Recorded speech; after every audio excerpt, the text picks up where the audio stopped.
most intense, thrilling, electrifying sport on the planet. Mixed martial arts. You've been looking for the definitive podcast to call your new home to hear everything about it. The search is over. This is the MMAnomaly Show. No filter. Bringing you the hottest MMA breakdowns straight from the heart of the octagon. This show is all about MMA breakdowns. For fans, by fans. We're talking UFC, MMA, and the occasional big boxing match. We'll bring our unique take on how these fights are going to play out and who we think are the best bets. Welcome to the MMAnomaly Show. No filter. And now your hosts, Olin aka MMAnomaly, Emiliano aka Jive Turkey Nano, and Alex Pip aka Pip's Piano Tips.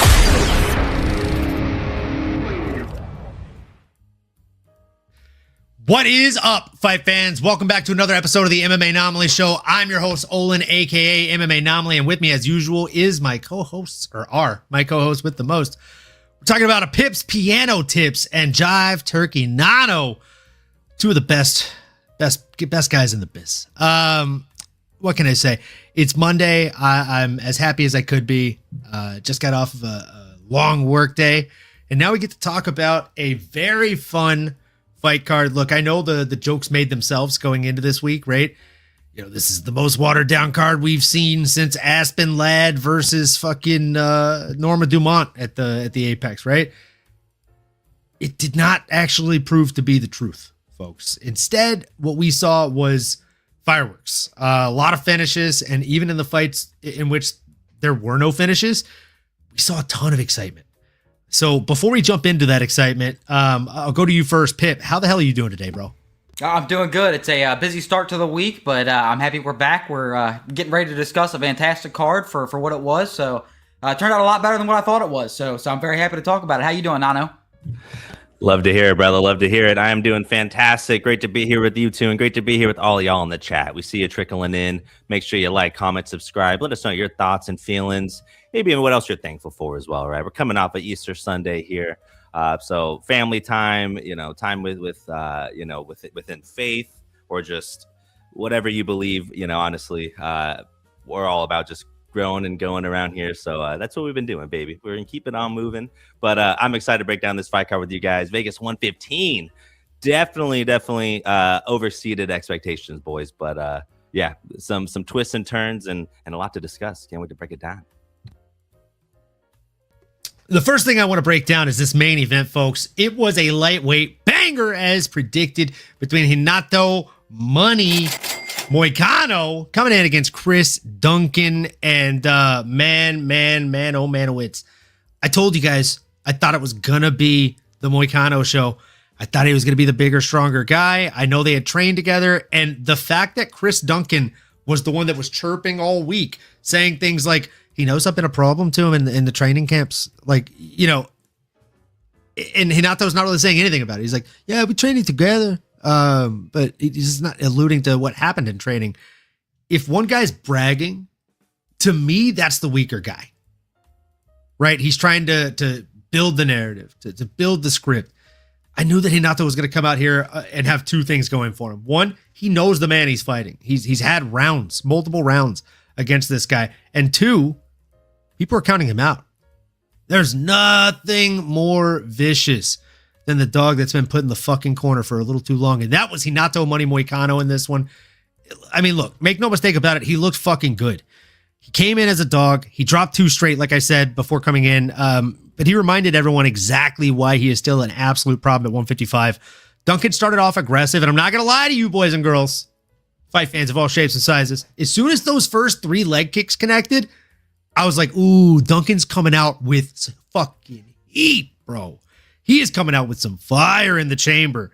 And I knew the odds were going to shift even further, and they did. So logged into Kalshi, locked in 3.5 units, and locked back more than twice that much. So we are up units this week, folks, which is a great, great feeling. We needed that one. And you know what else we needed? Some vintage Money Moicano, which we got, right?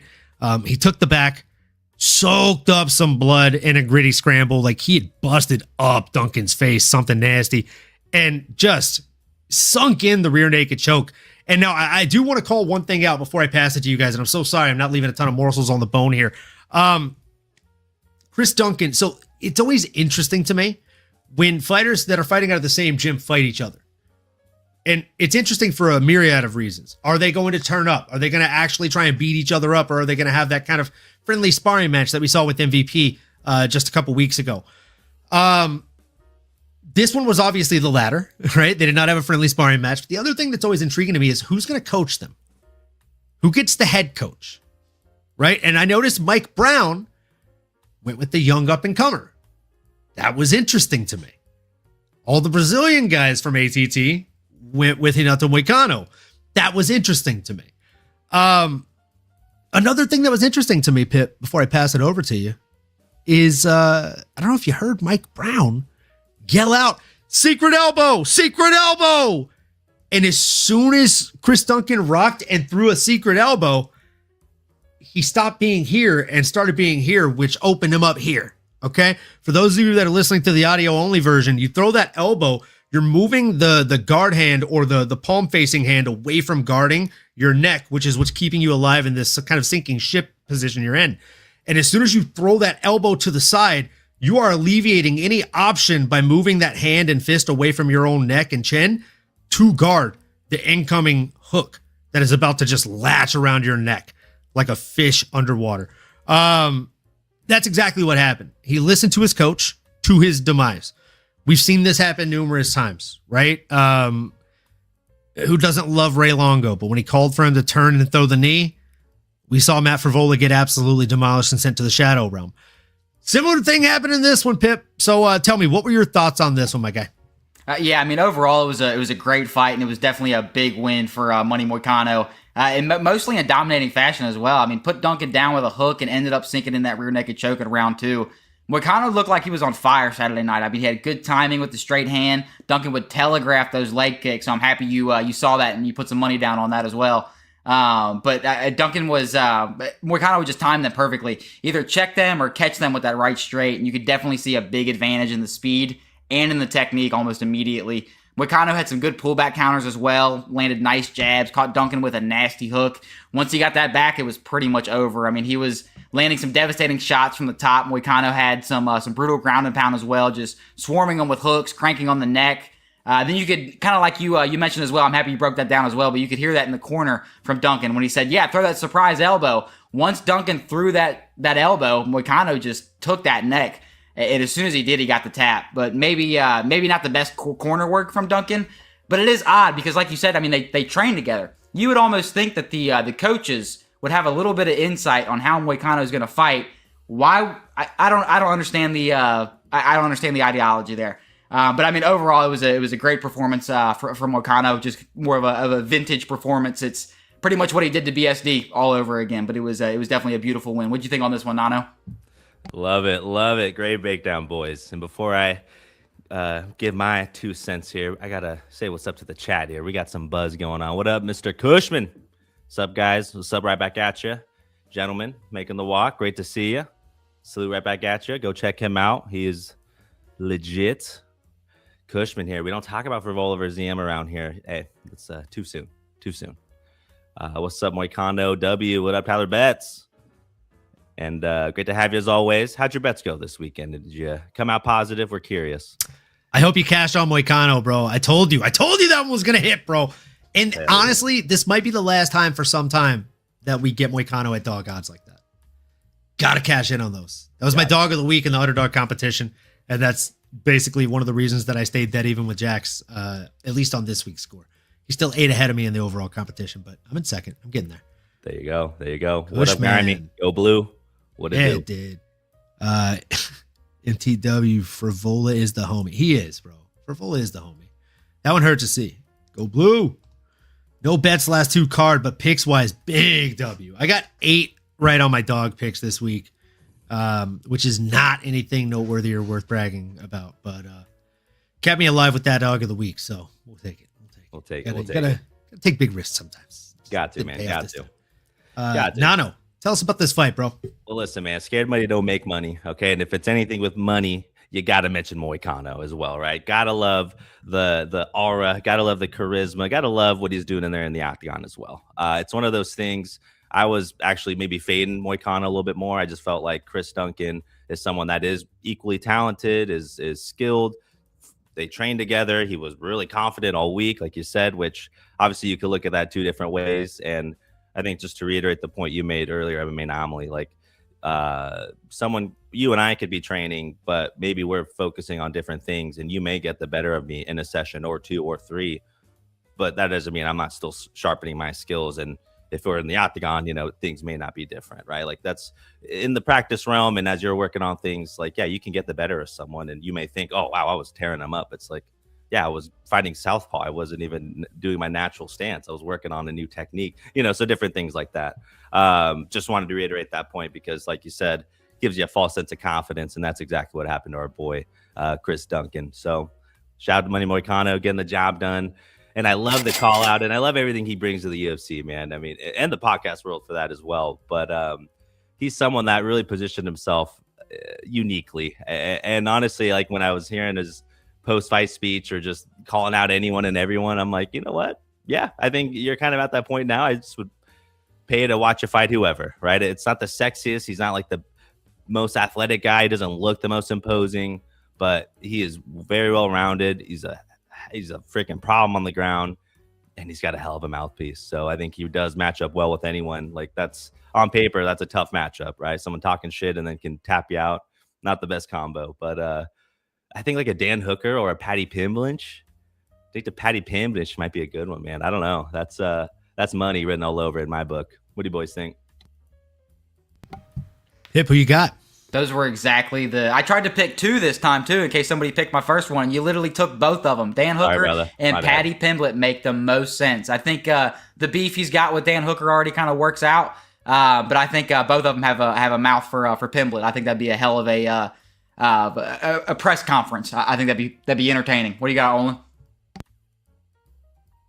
I really like both those names, if I'm being completely honest. The other name that I think would make a lot of sense would be a Rafael Fiziev. I just think that'd be a lot of fun. Kind of a striker versus grappler. He is pretty evasive with the takedown defense, so could be nice to see. But to be honest, I like the Dan Hooker one the most. And if we want to be real assholes, Arman Sarukian. Because why not? He took his place last time. Fair enough. Might as well. He said he wants an easier fight. To Islam, you motherfucker. I was worried because he wanted an easier fight for the next one. Still ranked, but easier. And I think Gaethje's going to pull out. They're going to give him Ilya. Whew. Why would you do that? Why would you say something so profound yet so brave? It's the same thing that happened with Islam. Oh, that is true. It is. That is true. It is. Oh, man. Yeah, no, he's in a weird spot. I mean, and I don't think the ranking's updated yet, so maybe he's going to go higher. But you see Benoit up there at 5. He beat him, so he did. You can make a case for a Max or a Charles or someone, but at the same time, I don't know. I think I like Patty the most. That's a fun fight. That's what and it makes sense too with the rankings. I like Fiziev as well, though. If they don't move him too far up, that's a 9, 10, 10, 11. That's a good range for Money Moicano. What do y'all think in the chat? Let us know. Interesting. Yeah, I want to know who Jax, who do you want to see him against? And real quick, going to go up in the chat real quick. Grimy said, I hit that 3-leg Tommy, Yak, and Virna. My guy, I'm so pissed mine didn't go in. I swear I thought it locked in. Easy money. I will definitely be telling you next time. The start round 2 parlays are easy money. Yeah, absolutely. Anxious to see who y'all think Moicano should fight next. Well, I hope he lived up to the expectation, my guy. Moicano dominated in the striking and grappling. Drop Duncan with that left was slick. 100%, bro. The sweeps, the checking of the leg kicks were disgusting. Just disgusting. You love to see it. Ortega would be a fun one too, but I don't know. He's kind of washed. Interesting nugget. UFC originally wanted to book Moicano versus Salkfield in Perth. He pitched a fit about opponent and location. I mean, make him fight Salkfield in the U.S. That'd be a fun fight. I'm down for that. Salkfield is basically like a better Dan Hooker. So they offered to book him in a main event. They didn't tell him it was against Duncan at the Apex. That's tough, Lazy. That's tough. You always bring in these really fun facts, Mike. I appreciate it. Yeah, that's actually very interesting. Very interesting, Lazy, said Chris Cushman. I couldn't agree more. Dan Hooker is the fight to make. You see, this is exactly what I'm saying, bro, Jax. This is why we're boys, bro. Now in the co-main event, they got this one wrong. It was a women's strawweight bout between Virna Jandiroba, aka Rob Schneider, coming in against Tabitha Ricci, the baby shark. But man, oh man, oh which did the baby shark like fight like a shark out of water, folks. Just really couldn't seem to get a ton of opposition off. Yeah, she landed 89 strikes, but only 37 of them were significant because she was spent most of the fight on her back. It was tough to watch. Before I give my breakdown, Nato, I feel like we took all the meat off the bone before you got a chance to gnaw on anything. So we're going to give you this fresh meat first. As I pour up a shot for getting it wrong. Nato, what were your thoughts? I appreciate it, brother. And, sharing is caring around here, boys. And if I'm being honest, I just turned into a fan and love to hear you boys break it down. So, I mean, I like adding my extra context to it. And like you mentioned, a lot of this was on the ground. It was a little bit more grappling heavy. I'm not going to sit here and act like I'm the expert there. But what I will say is Virna did look big and strong. And Tabitha looked, man, like a fierce, like ready, almost capable opponent. Like you said, maybe, and I say that one because she didn't get her hand raised, right? She didn't take care of her. She had some really exciting moments and she was hitting Tabitha Baby Shark was freaking smacking Virna with some really heavy shots. But like you said, I think just the overall size, the technique, and the willingness to stay at it for the course of the 15 minutes, which maybe this could have helped a baby shark if it was a 5-round fight. Maybe again that could change some of the game plan, how aggressive you are, or just some of the decision making. So I think those are the things I think is where you're Tabitha Ricci, your baby shark, you're saying, hey, let's go back to the drawing board. Let's come up with a new game plan, because it's not a lack of skills or talent for this girl. She's absolutely baller and might be a future champ, but right now it is still Virna's time. Still Rob Schneider getting it done. You can do it, as he would say in a Waterboy movie. You can do it all night long. But Pip, I mean, brother, what did you think, man? Were you I want to say you were thinking Baby Shark had it in the bag. But how did you feel about this fight? No, I was definitely taking Virna on this one. But yeah, I mean, right from the start, I mean, it kind of went exactly as predicted. I think went kind of relentless on the takedowns, good body locks and double legs, good pressure as well to kind of back up Ricci. Well, once Virna got back to the feet, or Ricci got back on the ground. I'm sorry. She was stuck. She had good underhooks to keep position. And just did good control overall. I mean, you could see there was a clear difference right in the grappling, right when it started. And even because of that, I mean, she was winning in the striking. I mean, she put Ricci down with a straight hand because she was worried about the takedowns. Ricci just got outmatched. It was takedown attempt after takedown attempt, and she mixed it up really well. It was kind of just nonstop. She stuck to Ricci like glue. And then she would, stop and then start with her striking and then catch her all over again. It was something that I definitely didn't expect to see her kind of edge that one out on the striking. But she was able to time those double legs perfectly as well. And I think Jandiroba, I mean, she's still a problem for a lot of these girls. And I did hear somebody make this comment the other day, and I would like to touch on it. I mean, it's a style that ages really well. So I mean, she's getting up there. She's definitely past her prime. But the style that she has is more takedowns and using control and technique to keep your opponent on the ground. I mean, that style ages well compared to a style of just more kind of reaction time and speed, which can kind of slow down as you get older. The reflexes go down, your strikings get slower. Virna's just kind of taking people down. She's got good technique. She controls her opponents. Technically, it ages like fine wine, and she's not taking much damage, especially the way she fights. Though she's 37, I mean, she presents a lot of problems for this division. But what do you think on this one, Owen? Trying to catch my breath after Lazy's comment here. Let me see. Never look Virna of the Gorgonites directly in the eye, lest ye turn to stone. For the Gorgonite My name is Archer, emissary of the Gorgonites. The Gorgonites. Fun fact, the director confirmed, I believe this year or last year, the Gorgonites did make it home back to Gorgon. I know you've all been concerned for the last 17 years. You can rest assured, you can finally take that weight off your shoulders. Those boys made it back.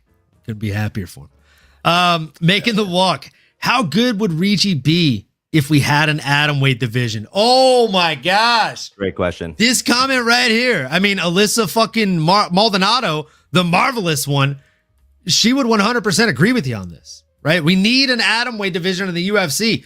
They made a 145-pound division for Chris Cyborg, just for Chris Cyborg. I could think of like 15 chicks that are already in the UFC that would prosper from there being a 105-pound division for them to fight in it.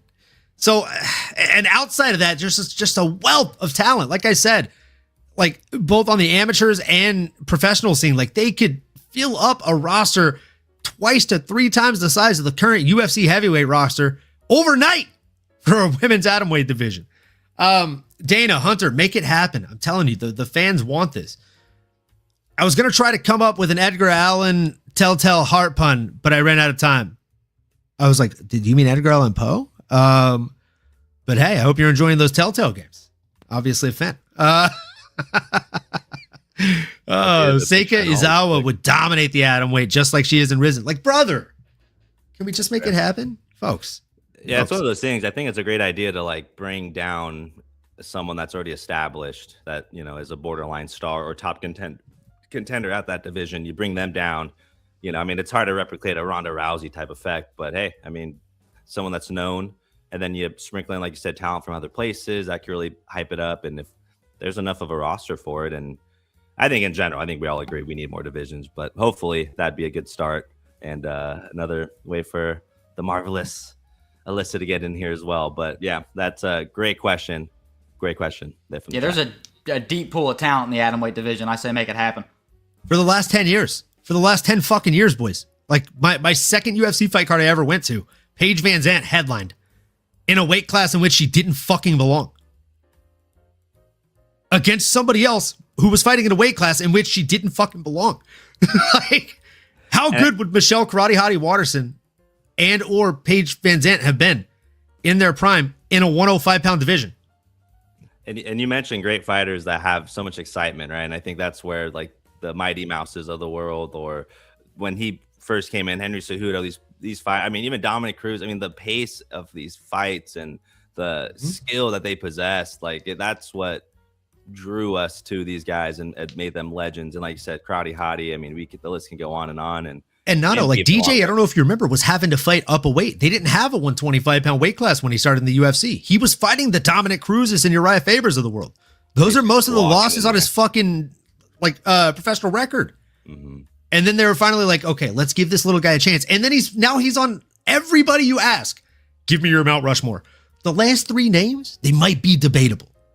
And realistically, it's only the last 2 names, right? Because GSP and Mighty Mouse, they're on 98.9% of those fucking Mount Rushmores, okay? And that's okay. We can all argue till we're fucking blue or red or somewhere between in the face about the last 2 names, but we got to agree. DJ is one of them. So that wouldn't happen if we didn't give him a chance to fight in his right weight class. That's facts. He's still doing it. He's still taking down the Armand had a chance with the juice. World. Just saying. My guy. Fair. Let go, Juice Man. My guy. Cushman, did you hear Arisa Masuda is on road to UFC this year? Oh, I didn't hear that. That's fantastic for her. Karate Hottie would have been a fucking champ. Thank you, Jax. Making the walk. Always spitting facts right now, folks. Like, she literally would have been a champ at 105. The side kicks that she used to throw, just come on. I think Tisha Torres, Tisha Pennington, she used to fight at 105 as well. If memory serves me correct. A lot of good atom weights outside of the UFC, Cushman. A lot of good ones. So, yeah, I got this one wrong. Gonna do my shot here, folks. Cheers to you. Boom. If you haven't already done it, like, comment, subscribe, smash the bell for notifications. You know the drill.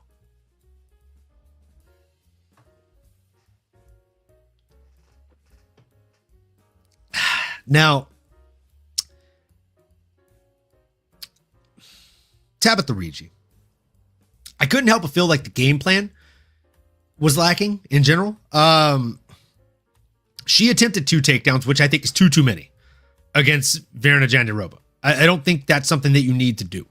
You guys hear me very often. Like you've done a handful of shows with me, Pip. Nano, you've been doing this with me for a few years now. And you've probably both heard me say ad nauseum about certain fighters.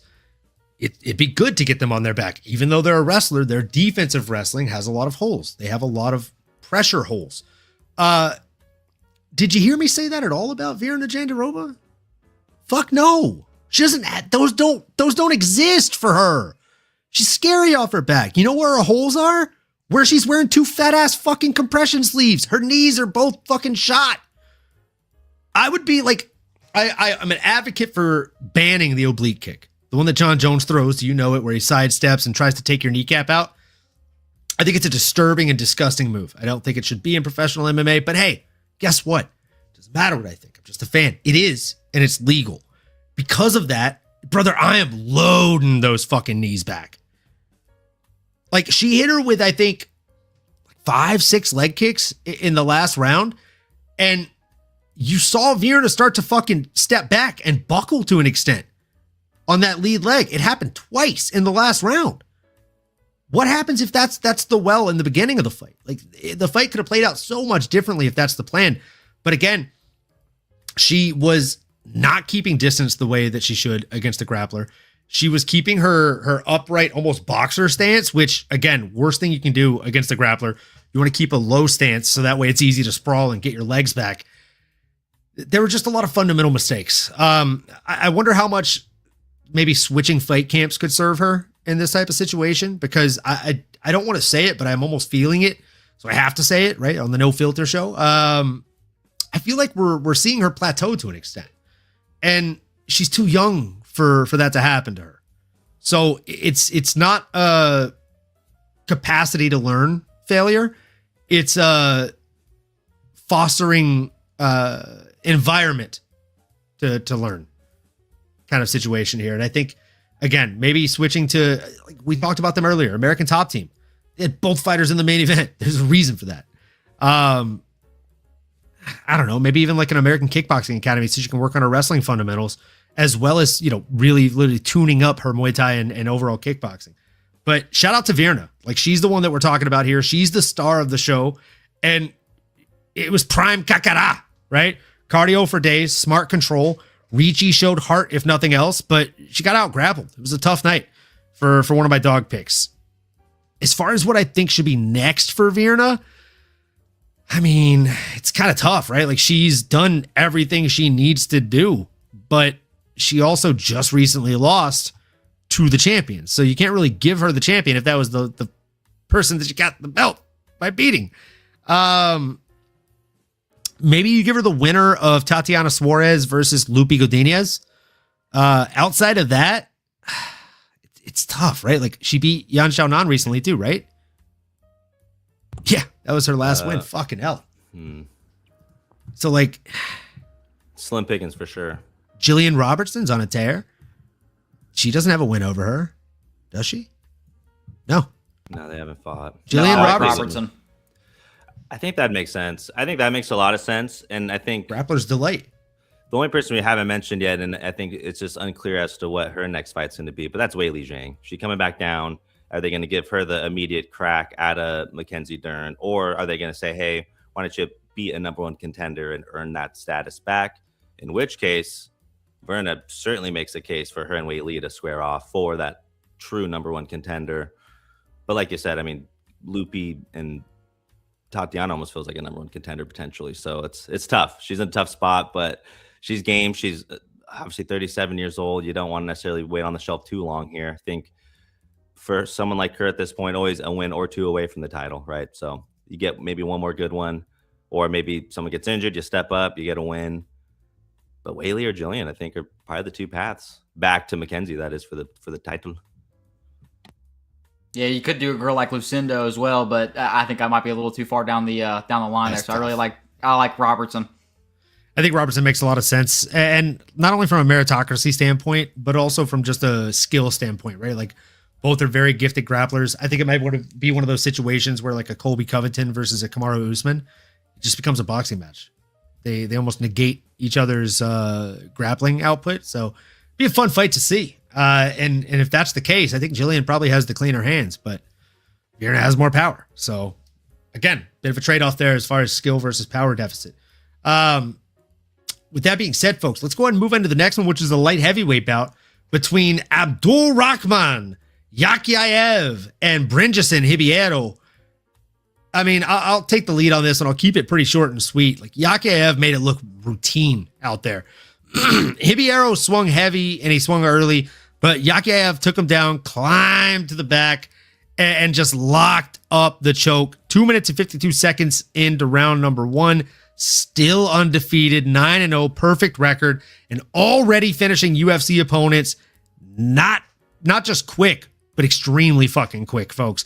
Yakhyaev's grappling transitions and finishes, his instincts are elite when it comes to this. Gore always brings power. He always brings somewhat of a nuclear option, but he got caught cold, and this kid is climbing quick. I've got a couple of names on the tip of my tongue for him, but I got to tell you, like, this felt like easy money, and I feel like it doesn't matter for the most part who they match him up with. You know it's going to be exciting. Like, this kid is scary deceptive with the power and the grappling. Pip, what do you think, man? Yeah, I mean, Abdul with the rear naked choke, like you said, in round 1. I mean, the squeeze that he had on that thing was crazy as well. I mean, even when you look at the Grasso Shevchenko, just, I mean, how red Shevchenko's head got. I mean, it was kind of a similar squeeze, honestly. But I mean, initially, Breneson was having a lot of success in the striking, I thought. I mean, Abdul had heavy pressure, but he was just rushing in, hands down. I thought he ate a lot of shots. I even stumbled with a right hook and a knee because of it. Breneson had some good low kicks as well, some good high kicks. But honestly, the high kick is what cost him the fight. Abdul caught that head kick, felt the impact, but he was able to get Breneson to the ground with it immediately. Once he got to the ground, I mean, like you said, Olin, you could see a clear advantage in that. He was landing heavy shots, controlled the legs. If Breneson did get up, I mean, he just got dragged back down. Wrapped up the choke. Immediately he tapped. Abdul definitely has some things that I think he needs to work on, but he's got an undefeated record. He's 25.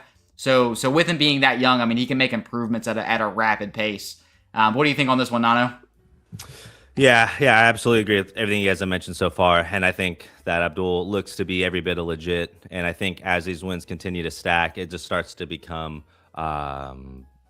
he starts to become undeniable, I think was the word I was looking for there. Because the reality is, you could look at it and play devil's advocate. And it's like, man, we still haven't learned a lot. We still don't know what it looks like for him to be in a firefight, or how much gas does he have. I mean, that was, I think, his longest fight, and it was halfway through the first round. So similar conversations with the Khabibs and the Islams of the world. Hey, what are they going to look like? And, oh, well, they're one-dimensional. But the reality is, it's proven enough that the wrestling dominance in your fight style is certainly a quick path to the top contender or championship status. Everything else added to that can make you a legend for sure. But yeah, I mean, this guy's building quite the resume. And I think, again, I think I saw the comment here. Who was it? Shout out Chris Cushman. Definitely deserves a step up in competition. Whether it's someone ranked, I don't even care at this point. But I do want to see someone that can potentially challenge this guy. If not, he's just looking like a bulldozer right now, just tumbling through people. But what do you boys think? If I may, I have a name. And I think you might both like this one. What would you say if I found a guy that is literally the perfect candidate and on the perfect trajectory to be a dance partner for Yak? 9-0 prospect Navajo Sterling. Someone's always got to go. I'm not mad at it. That could be a co-main event of a fucking Apex card, bro. For sure could. Big boys. And you know someone's going to get hurt. Yeah, and it's a good test for both of them, honestly. Outside of that, if you want a little bit more name value while not really climbing up the rankings too much, same area on Tapology rankings as far as they're concerned. Iwan Cutelaba coming off of a win via submission as well. I think that'd be a fun test for him also. I like the Sterling call better, but I don't know. Do you guys have any other names on the tip of your tongue for this one? I mean, I was almost thinking maybe an Omar Sy, but I like the Sterling, honestly. I think Sterling is it's a good fight. Like you said, it's a really good test for Sterling on the striking and Abdul for Abdul for the striking and Sterling for the grappling. 100%. Nano, you have any other names? No, I mean, I was thinking about Ion Cutelaba. That would be a fun one. He's a little crazy, but he's been showing more poise and composure in there. So I think this version of Eon could be a good match for Abdul. That would be a fun one. And they could do that overseas somewhere. That's my choice. And for this next one, folks, this is by far the people's fight of the night. We're talking about a bantamweight banger between Ethyn Ewing, the Professor Finesser, and Rafael Estevam. Now, I called it, folks. I said this last week. Ethyn was going to come out here. He was going to do this thing. This is his first full training camp outside of the construction job. And Ewing delivered another statement performance, folks. He is here to be a fucking absolute demon to these bantamweights in the UFC. And this one was even more impressive than it looked on paper. Estevam came in with that slick Nova União wrestling hype, but he landed 0 of his 8 takedown attempts, folks.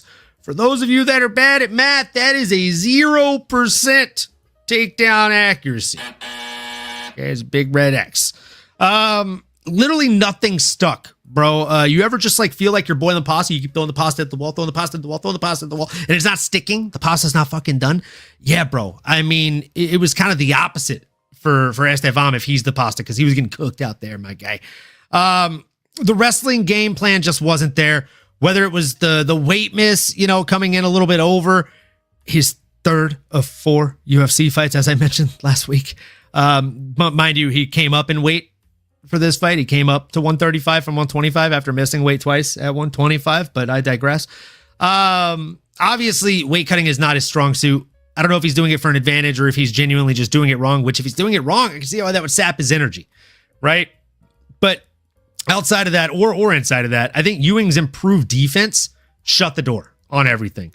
Ewing stuffed everything. He outstruck him on the feet, sharp pressure, nearly finished him at the end of round 1, and then blasted him with a nasty fucking body shot. Beep! Just fucking lit him up to the body and sealed the deal for the TKO at 1 minute and 44 seconds of round number 3. Ewing's athleticism, his relentless forward pressure, and that full dedicated training camp, as we talked about last time we spoke, it showed up in spades, right? Estevam had the reputation as this dangerous grappler, but he looked gassed, he looked slow, and he looked lost in there against just a much more competent fighter. Couldn't impose his game at all, and just looked a step slower than the opposition out there overall. The construction site blue-collar fucking people's warrior keeps rolling with back-to-back statement wins, taking the O again. I love the nickname, boys. I really do. The Professor Finesser, it's an A+ from me. I'll drink to that. But I digress. I almost feel like he's got to change it to the Street Killer. The Street Killer. I like that. That's a good one. The Finesser is so nice, though. That's so nice. The Street Killer. That's what he does, bro. Like, who else is well, you guys give your fucking breakdowns. I'm going to find 2 more undefeated prospects for him to fucking slime, as the kids say. Nano, what were your thoughts on this one, bro? I was trying to think of like a construction term or some sort. Not a journeyman, but like a project manager or something. He's got to think some sort of head He's the honcho. fucking superintendent, bro. There we go. He's Billy Bob Thornton in that show, Landman. He's the Landman. Maybe that's what I'll start calling him. But nah, man, Ethyn is legit. I mean, that performance was absolutely tactical. Like you said, pillar to post. Went out there, was super sharp, super patient. And I'll leave the X's and O's to Pip here to the right of me. But what I will say is what stood out to me, and this is why I appreciate the Vegas cards and the Apex. It's a little less people, less volume. Man, their coach, I think it's Honey Badger, Ben Jones over in Yorba Linda for Ethyn Ewing, his coach there. He owns the Den, I believe it's called. Brother, I mean, that work was absolutely textbook. I think eventually Paul Felder and the team finally commented on it because exactly what he wanted him to do, he was doing it.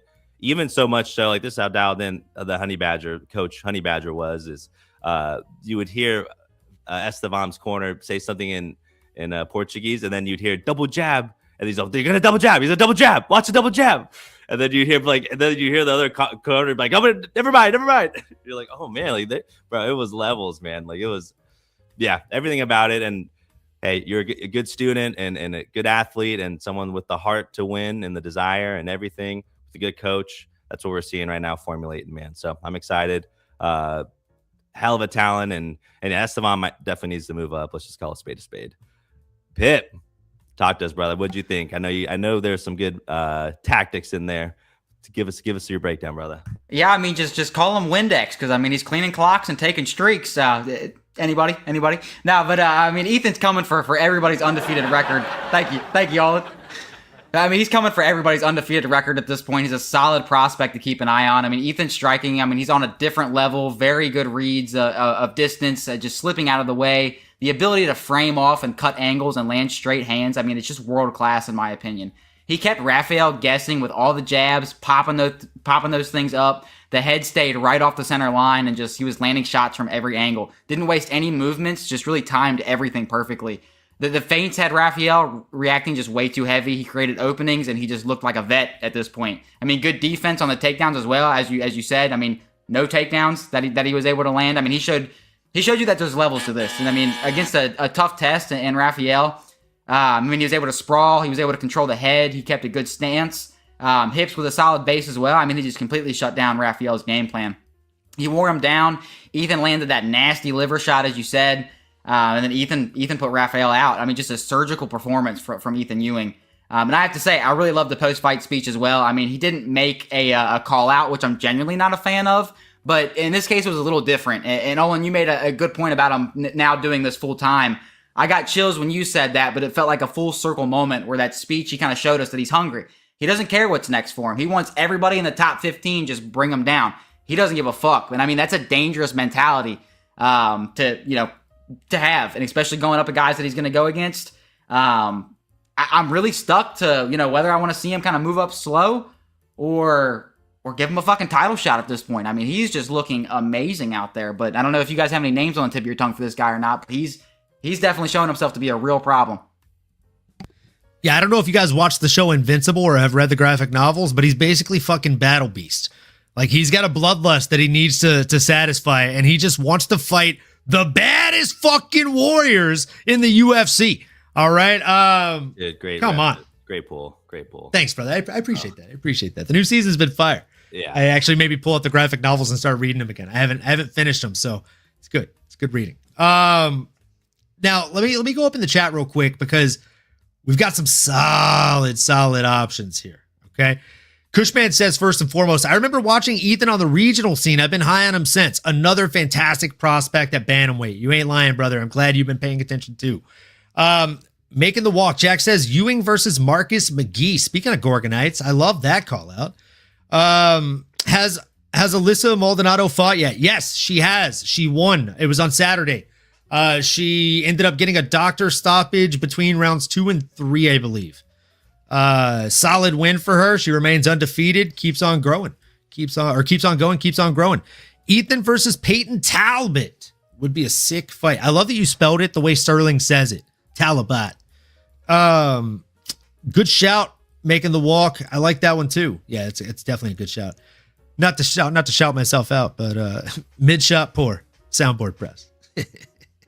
Not to brag. Olin abusing the soundboard. When don't I? You know what I'm saying? 80% of the time it wishes it was dead. You know what I'm saying? But it's not quite there. I wouldn't mind seeing him against Alexander Topuria. It took the words right out of my mouth. I should have read that before I pulled it up, so that way I wouldn't have let you steal my thunder. As long as he doesn't fight Thrag, he'll be okay. Brother. Have you... That guy, they need to nerf Thrag. Have you read the comics? Because I've had some spoilers, and there's some things that are going to take place. Things have been put into motion that can't be undone, Jax. No, it's gonna be a great ride. The moment I'm talking about is gonna need at least 2 episodes in itself. So purely of just that thing that happens specifically. Yeah. Literally, it's just that it just needs a full hour run rate, folks. Just inject it into my veins. The same that's what we need. Just that is, it's Act 1, and then 1A, then 1B, then C.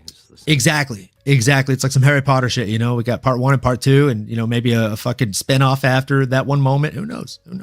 Who's to say? Who's to check?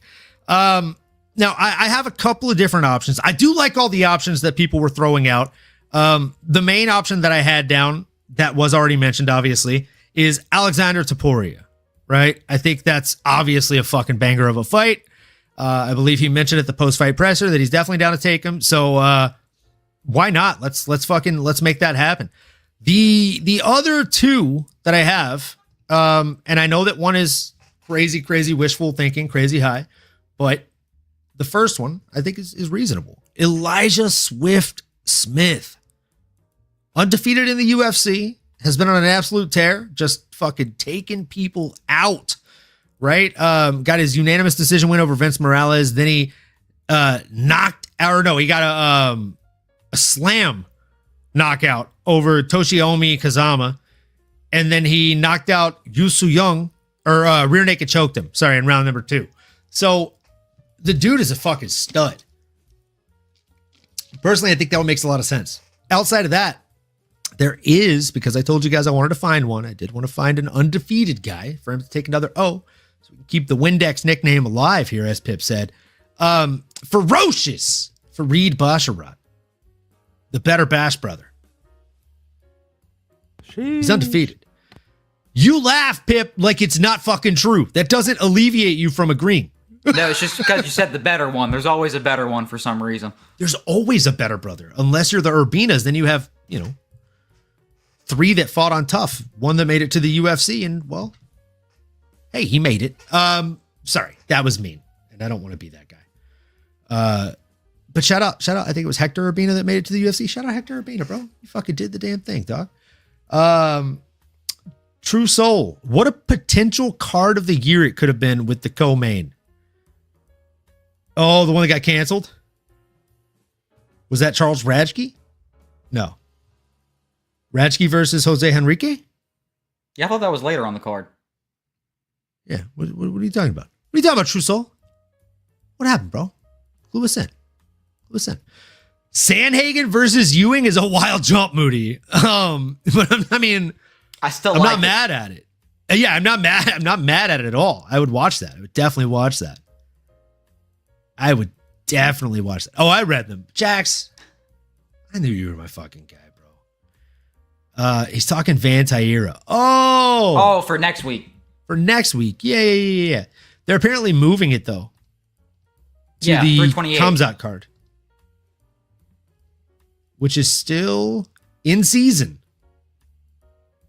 So, with that being said, I'm good with that, to be honest. I would even dare to say, I'm happy to go. You know what I'm saying? Sorry, I look for an excuse to play that one. Well said. It's my favorite. It is my favorite card. So, any more names on the tip of our tongue before we move into the next one for young Ethyn Ewing? I mean, I think Damon Blackshear could be a fun fight as well, but I really like that Topuria shout. Yeah, I think Topuria. Even the fact that they're supposed to fight already, there's some good heat. I mean, Topuria's a big enough name. Both guys are solid. Two biggest heads in the bantamweight division. Oh, huge dome pieces. Yeah. I didn't realize it either till you said that, and I was watching that fight. I said, "Oh my god, Ethan's head is big as fuck." Bro, he said it, and then I went back. I was literally like, I think I was doing dishes, and I'm like, let me put something on in the background while I'm doing dishes on the tablet, right? So I prop up the tablet, and I put on the media day, and it gets to him, and I'm like, oh, his head's fucking huge, dog. That thing's a fucking melon. A melon. He's got a melon. Dog, it looks like a watermelon on a fucking broomstick. It's wild. You can't unsee it. Sorry, watermelon on a broomstick is a crazy analogy. Which makes his head movement more impressive. It's fucking wild. Well said. How are you rolling with punches when your head is 72 meters wide? That was a sterling ass comment. Yeah, as your opponent's like, how can I not hit that big thing? It's right there. His head is as wide as the fucking octagon. How am I missing? Both those boys are ahead of their time.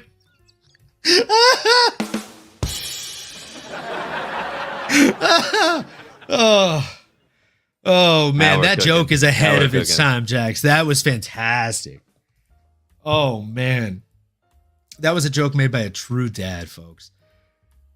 Oh, with that, my goodness, my gracious me. That was fucking fantastic, dude. Both these guys are ahead of their time. It's world class.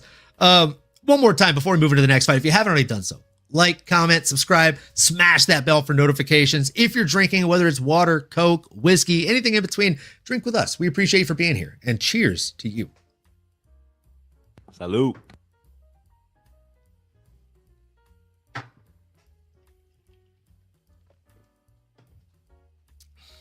Yeah, that was a good one, huh, Chris? That was too good. Speaking of too good, Tommy McMillen. More like Tommy McKillen. Am I right? I mean, he came into this fight and just did not respect Melon Zucchini or whatever his name is. No, I'm just kidding. Melono Zucchini. I didn't even mess up the last name. It just sounded like it. Didn't respect the power. Didn't respect anything coming towards him. Probably why he landed 76 strikes and 74 of them were significant strikes. The guy was throwing everything he could. He fights like, okay. I love doing analogies that are somewhat non-MMA related, right? So like if somebody asks you, Olin, how does Dricus du Plessis fight? How would you describe his fight style to a casual? I would tell you he is a 200-pound puppy dog. Because you don't know what he's going to do. He doesn't even know what he's going to do. But even if he doesn't mean for it to hurt you, it's probably going to hurt you because he's very large and he's very strong. He's very unpredictable. Like a big puppy dog. I think that's fairly accurate. If I had to do the same thing or similar for Tommy McMillen, I would say 16-year-old upper class white dude named Kyle who just wakes up at 7 a.m. and slams the white monsters all day. The white monster, the zero. The white monster specifically just open the demon, like Kyle's out, motherfucker. Let's get it. That's how he fights. Like, have you ever seen the TikToks or the Twitter videos of like the 16-year-old Kyle that's like, let's get it. You want to fucking throw hands, bro? I'm not the one, dude. I'm not the fucking one, dude. That's how he fights. He fights exactly like those guys. But at a professional level and with a very good chin. And that's exactly what this fight looked like. And again, Pip, you're laughing, but I'm coming to you next. Tell me I'm wrong. Please unmute and tell me I'm wrong. You're not wrong at all. You're not wrong at all. No, I mean, both of these guys, I mean, they came out swinging. Both were very reckless, but you could hear in the corner of Tommy that Tim Welch was calling for chaos. I mean, just speaking to Kyle out there, 100%. And honestly, I mean, that shit was working. I mean, Tommy had success when the fight was in range or in the pocket. I mean, he was trading shots. Tommy landed like really good jabs, doubled him up, found some straight hands behind it, even had success going to the body. I mean, Tommy landed some brutal knees as well, snatched up the neck of Zucchini as he was dipping down. And he did finish with something similar as well. He had Zucchini against the cage. He was focused on those big shots. Tommy pulls the head down, lands 2 knees. Finishes with a jab or with some extra, just ground and pound, just some extra job security. But I mean, a very fun fight for Zachary McMillen at this point. I mean, making his debut, a little more reckless than I would like to see, but he had moments and he was very effective. What do you think on this one, Nano? Zachary McMillen is the best. Chad, yeah, no, listen, man, this guy Tommy Gunn. I mean, he absolutely earned my Chad respect. McMillen actually might be even better. Chad's the best. Chad McMillen is fucking fantastic, bro. Well, it is funny. You see the hair and everything, and but then he takes off the shirt, or he's got the tattoos, the scar face on there. You're like, okay, Tommy Gunn, like he's got a little white boy Rick in him. I like what I'm seeing, a little Jack Harlow, if you will. Yeah, man, no, all Jack Harlow. What's funny is if I ever see him, I would, and I mean this with all due respect, Tommy Gunn. Let's call it what it is. I'm a big fan, bro. I love the vibe and the craziness too. I mean, he's a lifelong mixed martial artist. He's been wrestling. He's been boxing since he was 3 years old. New to MMA, but not new to violence. Obviously, I think we see that. And he told the world, "Say hello to my little friend out there." And put that Uzi to work, brother. I mean, it was an absolutely hell of a performance. I don't know how sustainable that is, but boy, do we love violence, and do we love guys that are willing to go out there and die on their shield. I'd love to see him fight any solid ranked or solid named fighter. Featherweight's a stacked division, but this guy's 28 years young. He's a 6-foot featherweight. Like, he's going to pose a lot of threats, especially if he has wrestling in the background. He has obviously the knockout power.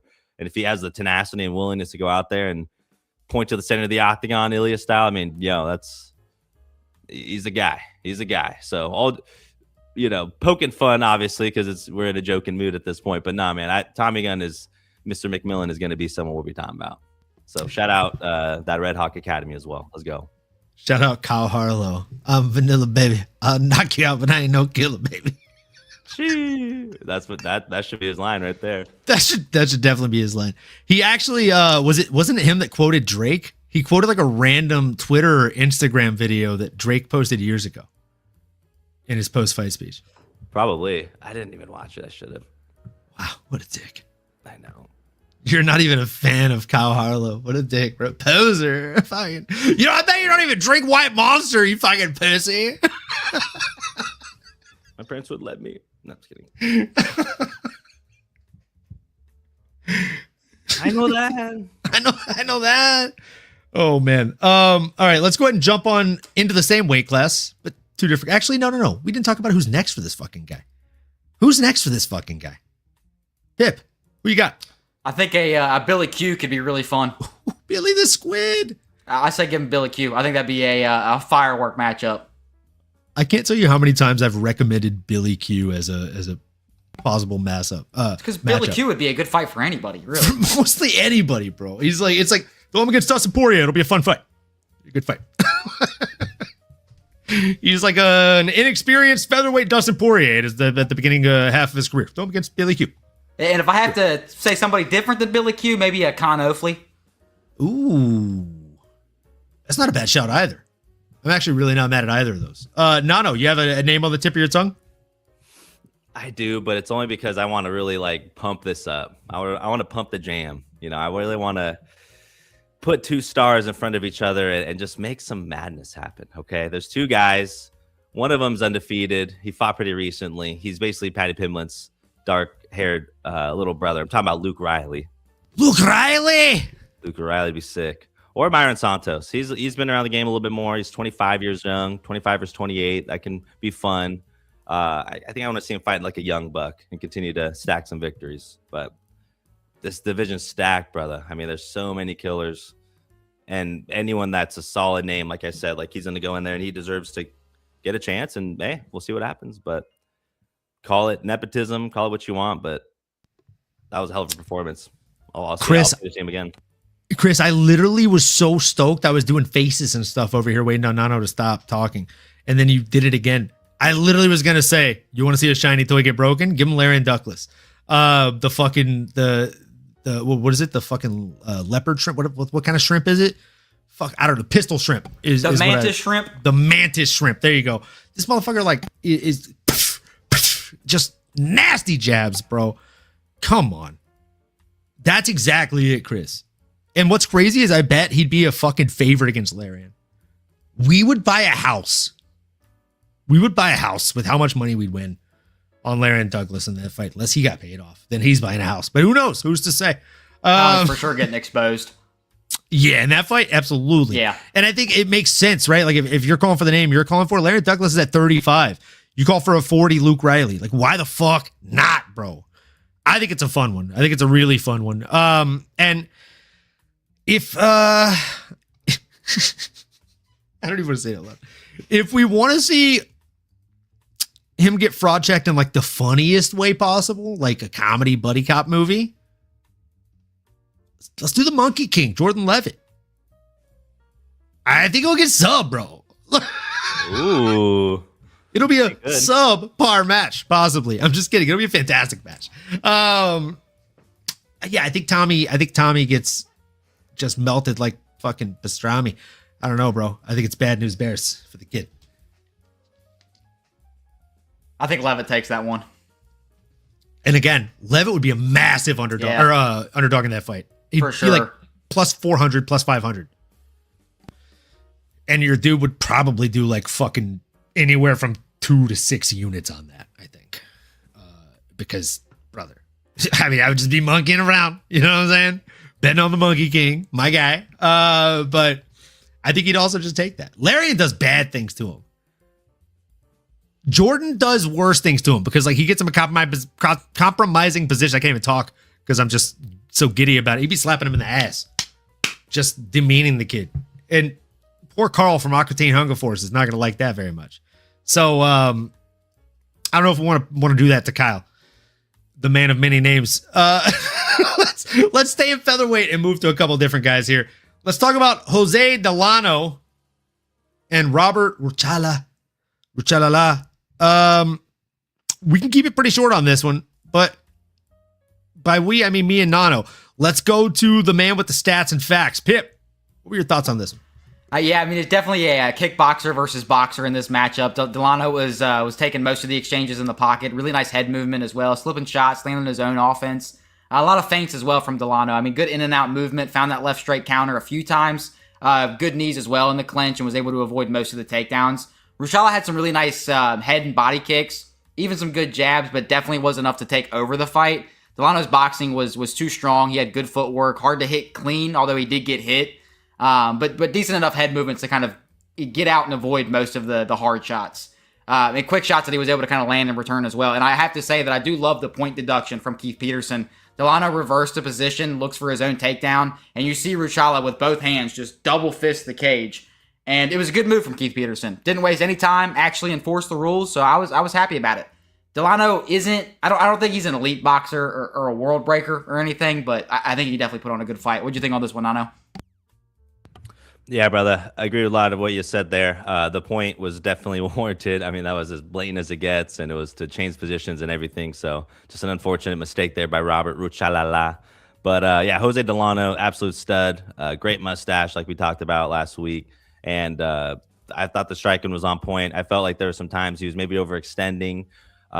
He mentioned, or I think was complaining about slipping in the octagon in between maybe the first or second round. So maybe he was just having a hard time getting his footing underneath him, which I can imagine that made why it be something that looked a little funky. But, you know, for 5 on the takedowns, I think that was just kind of just part of the process there. I don't think he was really looking to do much damage. But, man, he's a good fighter and great freaking speed. And honestly, I think like just like Kishman said, man, he's got a bright future ahead. So really interested to see what's next for Mr. Delano. MMAnomaly, what do you got, brother? Man, I think both of you guys took a lot of meat off the bone, but that's okay. Delano controlled the fight with really sharp striking and just overall, I originally in my notes watching the fight, I was like, dude, he just outworked him, right? Like that was the story of the fight. He outworked him. But then I looked at the stats on paper and I rewatched the fight a second time, and that's actually couldn't be further from the truth. He didn't outwork him. He actually didn't even work as hard as Robert Ruchala, in my humble opinion. Maybe on the takedown attempts that he failed, as Nano alluded to, right? He went 0 for 5 on those. That does take a lot of work, I'll admit. But his opponent attempted 3 and failed on all 3 of those as well, due to his elite level takedown defense. The reason I say I couldn't be further from the truth in saying he outworked him is because one man attempted 200 strikes. The other man attempted 193. One man landed 127 strikes. The other man landed 69. Who do you think landed more? The guy that threw more or the guy that threw less? I mean, you got to hope the guy that threw more, but probably not. But that's incorrect, right? The difference, the proof is in the pudding, as they say, right, kids? Like the difference is in striking accuracy. One man was shooting with a machine gun and the other man was shooting with a rifle. And that's why the accuracy clip here, and this is something that really kind of, again, I looked at the stats and I was like, okay, knowing this, let me rewatch the fight with this kind of different lens. And what I saw was kind of baffling, right? Like I saw one man throwing a lot of actual punches, not feinting, but throwing punches and kicks and just whiffing more often than not, to the tune of missing 2 out of 3 of his strikes. He landed 34.5% of his total strikes. Did Ruchalala. Jose Delano landed 65.8% of his strikes. That is almost sniper-like in the sport of mixed martial arts, folks. Like, that is very high-level stuff. Oh, and by the way, let's talk about significant strikes. accuracy went down for Robert Ruchala. It went down for Delano as well. But again, we're starting with a much higher starting pot. So 33.8% for Ruchala, 62.2% for Delano. So again, he doubled them up on accuracy of total strikes and significant strikes, and he threw more significant strikes, right? Or not attempted, but landed. If we look at the number of attempted significant strikes, it's even worse of a deficit. 172 attempted to 198 attempted versus 107 landed to 67 landed. So it was just a battle of accuracy, a battle of having a smart game plan. Like when I did bridge construction many years ago, one of the things my dad told me very early on is don't work harder than everyone else on the work field. Work smarter. Find the best efficient way to do things, and then you're able to get more done in general. That's how you're a fucking rock star. Jose Delano was every bit of a rock star on Saturday night because of his efficiency, because of his smarts, because of his wits. And the guy is not super old, right? Like he's how old is he right now? He's 96 is when he was born. So yeah, he's not old at all, bro. What is that? Like fucking 29, I guess, maybe, depending 29? on, maybe 30 this year because we're in 26. Yeah, like bro, the guy is not old at all. He's just now coming into his fight prime, and he already has that level of fight IQ. This is what's supposed to take a minute to catch up, guys. And he's already there. This is a dangerous kid. That's it, bro. Like that's my thoughts on the fight. I feel like the guy is just a fucking stud. I was very impressed by him.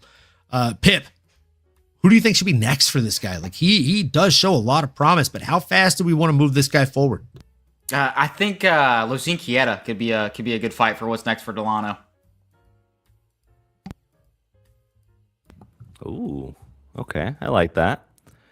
Yeah, and I think someone in that range, like again, this featherweight division absolutely stacked. A lot of guys, and it's always matchup driven. Like who's fighting who when, who's really answer the bell, who's healthy, but someone like even like a El Valiente, Fernando Badia, coming off a loss, kind of similar age range. But I mean, man, if you're a Jose, right, you're on a 4 or 5 win streak, you have multiple finishes.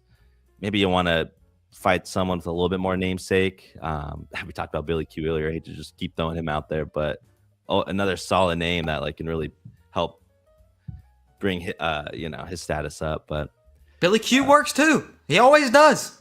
Always got to throw him in there. Always. What do you think of MMAnomaly? What do you got, brother?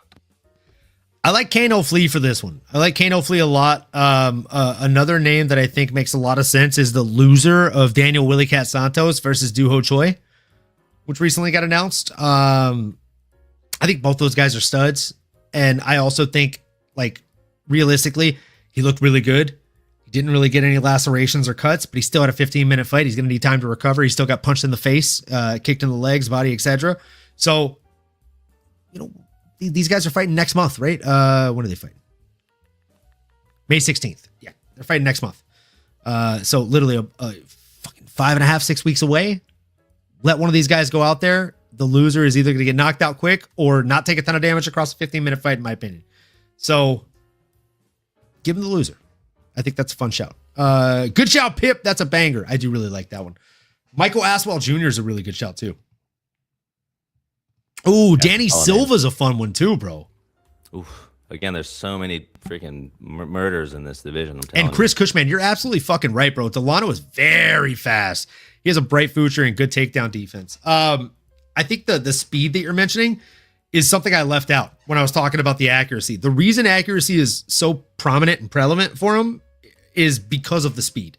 If I'm faster than you, I'm making you miss and I'm making you pay. And he did that. And what I really liked about the utilization of speed is when he would make his opponent miss, he wouldn't just land one follow-up. He'd land like 2 or 3 retaliation shots. That's why it added up so fast. And that's why the accuracy was there. But I'll jump off my high horse so we can move the fuck on into these gosh dang prelims. We had a fight between Guilherme Pat and Thomas the Train Petersen. What's funny is I think I took Pat while we were talking about it on the show. And then 5 minutes after the show, I ended up picking Petersen on my dog pick sheet. So Good on me. But also bad on me. I'm sorry I misled you folks. I'm sorry. I had a coming to Jesus moment after that show. Nano, what were your thoughts on this heavyweight bout? And Thomas the Train, bro. Choo choo. You know what I'm saying, motherfucker? What were your thoughts, bro? Yeah, it was a train, and it felt like maybe as if you were traveling via train when you could easily fly or even drive or do something else. It was not necessarily my preferred form of transportation, but I can certainly appreciate that the train is moving. I think everything about the train is solid. I think coming into the fight, even just looking at Guilherme Pat, I mean, he's so big and he looks intimidating and everything. And then you look at, Mr. Thomas Petersen over here, who looks like your, friendly insurance adjuster. Went out there and put a whooping on the big, scary Brazilian. So I think you could always appreciate that it's he's just the better skilled fighter there in this situation on this night.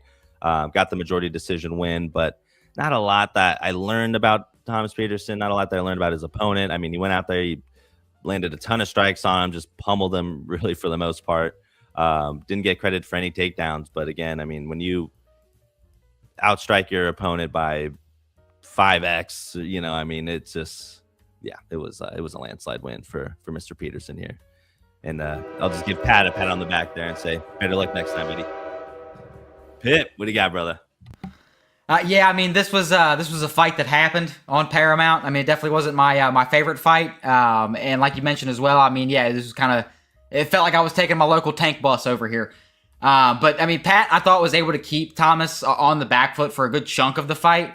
Pat found some good body kicks and head kicks. I mean, he really showed that karate style. And the one thing that I did find impressive of Pat, like the only thing that I thought he was doing, or that was impressive at least, was the speed on his kicks. I mean, the speed on his kicks are actually insane, I thought, for a heavyweight.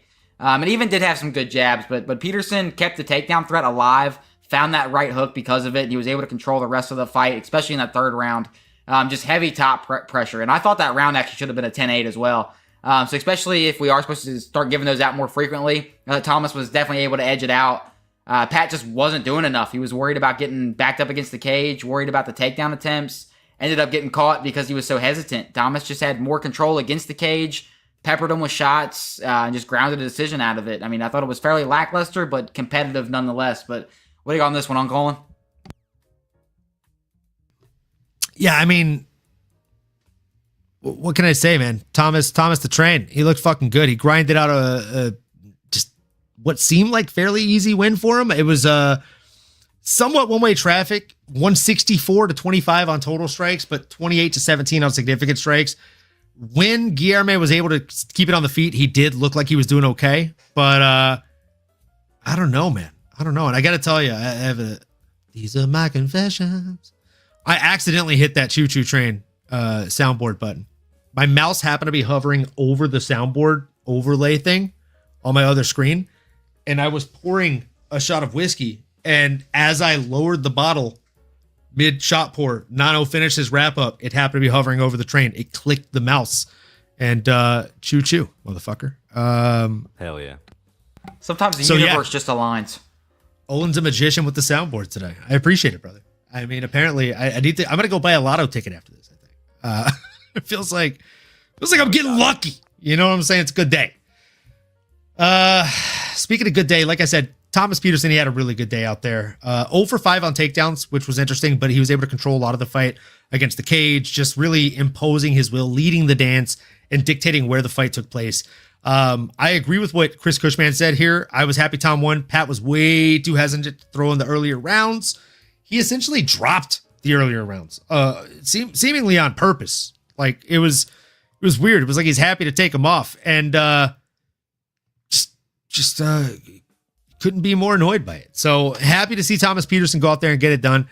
He looked like the better fighter. You could tell that he's active. As far as for what's next, talking about a very shallow division. So I don't want to say give him somebody top 15, but I wouldn't be mad at a top 15 or even somebody right outside of it. I do have a couple names on the tip of my tongue, but Pip, what do you think? Yeah, I mean, I think Steve Asplin could be a good fight. I mean, even Ryan Spann, really. I mean, I think both of those fights could work. Ooh, I like Superman Span. That's a fun one. Not mad at that at all.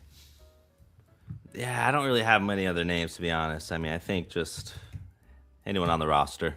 Not that deep. I was going to say Mario Pinto. There we go. That's a great name. I think he was tailor-made to get a knockout finish in his last fight. Couldn't get it done. Kind of squandered the money bed, shit the money bed, so to speak.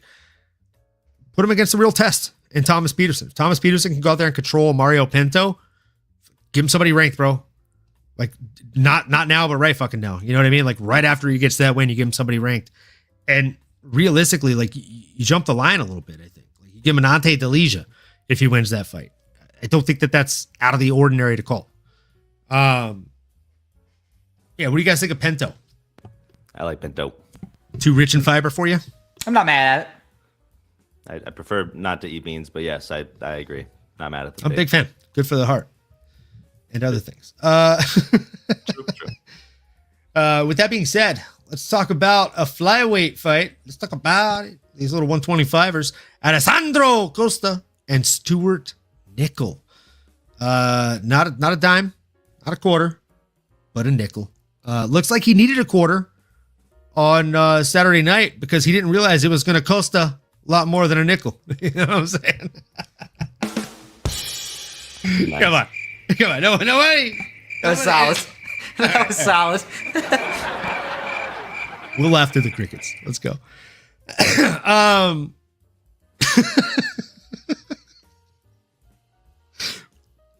My brain was sitting on that since we wrapped up last week's show. I was like, dude, if Costa wins, I got some silly shit. With that being said, some silly shit. I'm just gonna do my shot now because I feel bad doing it for the next fight because I didn't like to see Venata go out like that. Cheers, folks. Cheers. Again, whether you're drinking water, soda, or fucking whiskey or anything in between, we appreciate you being here. Cheers to you.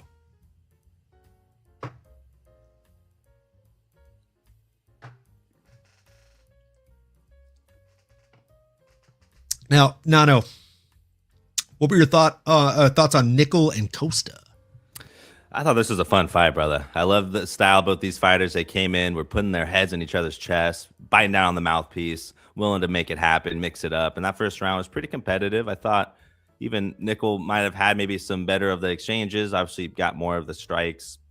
And so you're going in the second round. Got stuff for a takedown, but really competitive match. Getting a good feel for each other. And then Alessandro really, really just laid it on him in the second round, right, boys? I mean, my goodness. 27 strikes landed to Nickel's 20. So they were still exchanging. It was, tit for tat and counter striking and really good tactics. And then the takedowns getting mixed in there as well.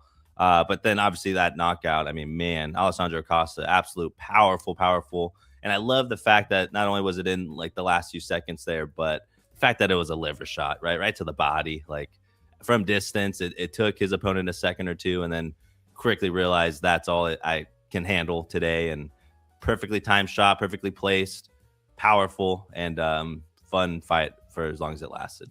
Would have loved to see a third, but also love to see a body shot TKO or KO. So that was my takeaway. Pip, brother, I know you like this one, man. What did you see? What are the X's and O's? Yeah, I mean, we got another beautiful liver shot on this one. Costa, I mean, put away Stewart, and it was a beautiful shot. Mixed up the targets well, had Stewart hurt on multiple occasions. Costa, I mean, he did a lot of good work with the tight combinations in the pocket, landed some really good hooks and teep kicks to the body, and you can see that was really starting to cause an effect. I mean, it worked its way to the finish. A clean liver shot will drop you, but when your body's already been softened up by 30 shots deep, I mean, that's just pain. It's a complete shutdown, and that's basically what we saw. Both these guys had really good leg kicks, especially to start off the fight. I mean, Nicole had quite a bit of success with the spinning attacks. Most of them were blocked, but that wheel kick that got through and the spinning back fist that got through. So, I mean, those had me a little worried for a second. But, I mean, he was looking for the finish. And it was kind of one of those ones where we saw it takes two to tango, and they were definitely willing to go at it. Round two, like you mentioned, Nano, I mean, we actually saw Costa throw a spinning elbow, and that's where the momentum really shifts. I mean, Costa hurts him, starts pressuring extremely heavy, unloads everything with the kitchen sink, finds that clean left hook right to the liver, and shuts Nickel down. It was definitely a really good fight and a really good win for Costa. What you got on this one, Uncle Colin?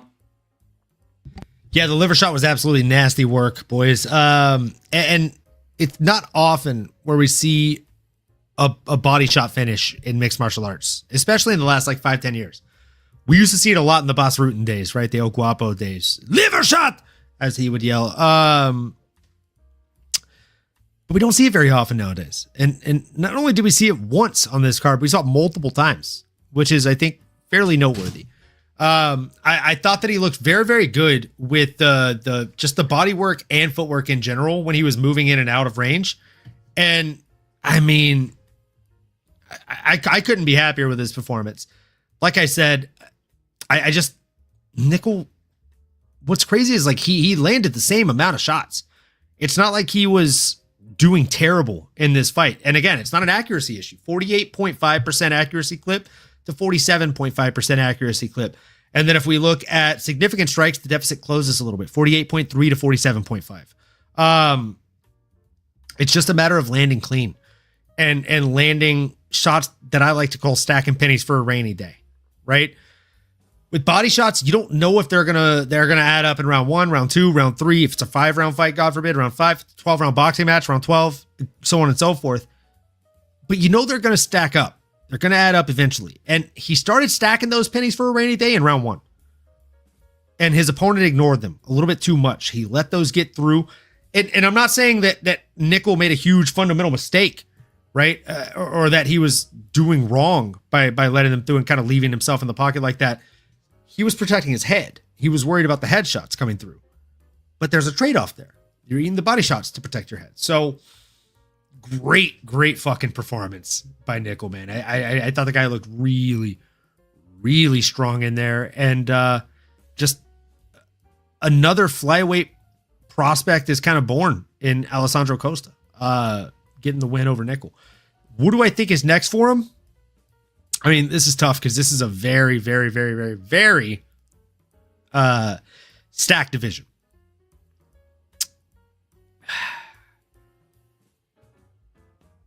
I got 2 names. Ronaldo Lazy Boy Rodriguez. I think that's a fun shout. Or Alibi Idris.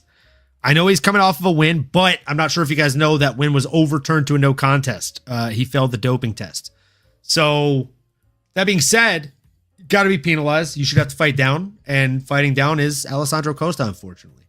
Those are the 2 names I got. Nano, what do you got on this one, bro? I like those names a lot, honestly. Wouldn't be mad at either one of them. And as I'm looking at people that are like close to their rankings here on Tapology, there's so many people that are already matched up in the next few months or here throughout the summer. So you can't necessarily throw them up too high. But there is like a Tagir Ulanbekov potentially. I mean, I don't know if that's too rich for some of your guys' blood, but that's maybe the only other person I'd consider here for a no Costa at this point. Yeah, I mean, I was almost thinking maybe Joseph Morales or even a Turman Dembarol. I think could all be fun fights. Turman Dembarol, my guy. The fucking pronunciation on that name, you're gonna try and skip over that like you didn't just fucking ace that test? We worked on this one. Thank you. Dude, you don't understand. I do mentoring at work for so many people. I work on the same shit every week with a lot of these kids. We worked on that one. You act like that means it sticks with everybody you work on it with. I appreciate it sticking with you, bro. You're not a man. You're not a boy. You're a fucking lion. You feel me, bro? Like, let's fucking go. I felt the roar when you said Turman Dembarol. Turman Dembarol. You know what I'm saying? I got a great teacher, folks. I appreciate that. I really do. He's Diego Lopez guy from Sobo, so I think they'll try to push him. Oh, he is a Diego Lopez guy, huh? Yeah. You ain't lying. And cheers, my guy. I appreciate you. I know you're always drinking with us. I appreciate you. No matter what you're drinking. Now, yeah, I like any name for him, to be honest. I did have a video that I wanted to play on this next one. We have Lando Venata versus Darrius Flowers. Lando looked really fucking good. Like, really fucking good in this fight, in my opinion, guys. He was landing good shots. I thought he was getting the better of Darrius Flowers in more of the exchanges than not. And I'm being honest, I thought he was winning the fight. If you look at the stats, like 2 for 7 on takedowns, and that's outside of the 2 takedowns that basically ended the fight. 27 to 20 on significant strikes, and let's see, 31 to 44 on total strikes. So yeah, I mean, Darrius Flowers outlanded him on total strikes. Same number of takedowns. Significant strikes were in favor of Lando Venata. I'm going to play a video that Lando Venata posted earlier.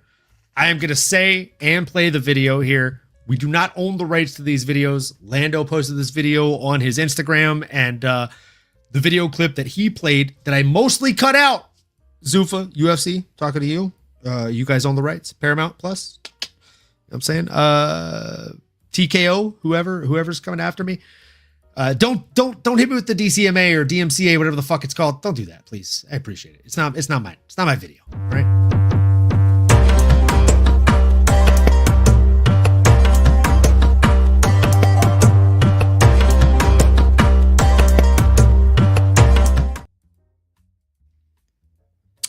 With that being said, I thought the video would be uploaded by now. There we go. Slam was great.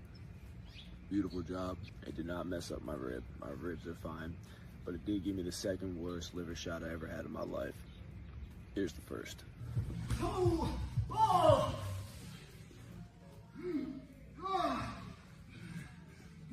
I was damn near ready to quit, man. That shit hurt so bad. I thought something ruptured inside me. Got my head back in the game. Went back out second round. Barely even thought about it. There's a wrestling interaction that happened.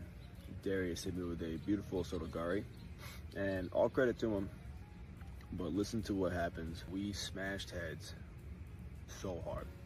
Left me with this nice big contusion. That clash rocked the shit out of me. I covered up. I got finished. Immediately, I told Herb, I said, hey, it was an accidental headbutt. We collided heads on the takedown. He's a good ref. He went and had it reviewed right away. And the officials still decided to rule it as a TKO. C'est la vie. So, with that context, like, does that change your take on the fight at all?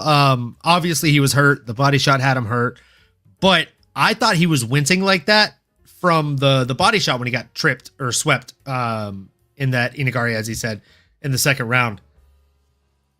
Watching the replay, and after he posted the video, I did go back and rewatch the actual exchange. He instantly grabs the back of his head, that back left area where he pointed out that contusion, or rather hematoma in the back of his head from the clash of heads. That's interesting because we don't really see that kind of thing very often, but there's a reason back of the head strikes are illegal. Right? They do the most blunt force trauma to the brain, and they're very dangerous in general. That's why you see so many boxers that get hit in the back of the head become vegetables, unfortunately, right? Like, or go into a vegetative state. And then headbutts, extremely illegal because it's bone on bone, right? There's no guard, there's no protection, there's no padding, and it's dangerous. Because again, blunt force trauma to the brain. He essentially, and it was accidental, it was not intentional by any means. It should be a no contest, if anything changes, not a DQ. But that being said, it was essentially a headbutt, so no padding, to the back of the head, which is the softest spot of the head. That does make it a kind of a different optic, in my opinion, especially if he told Herb after the fight. It's a very interesting take. But that being said, shout out Darrius Flowers. He follows me on Twitter, my guy.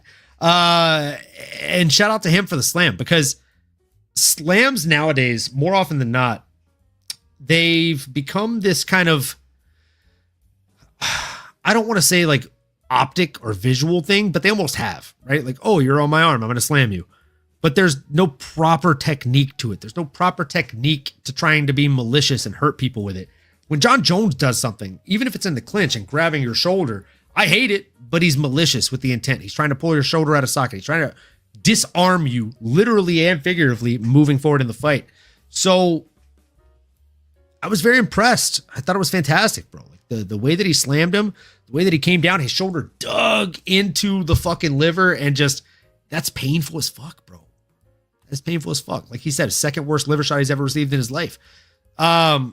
with that being said, fantastic performance from Darrius Flowers. I didn't think it was a bad performance from Lando Venata either, though.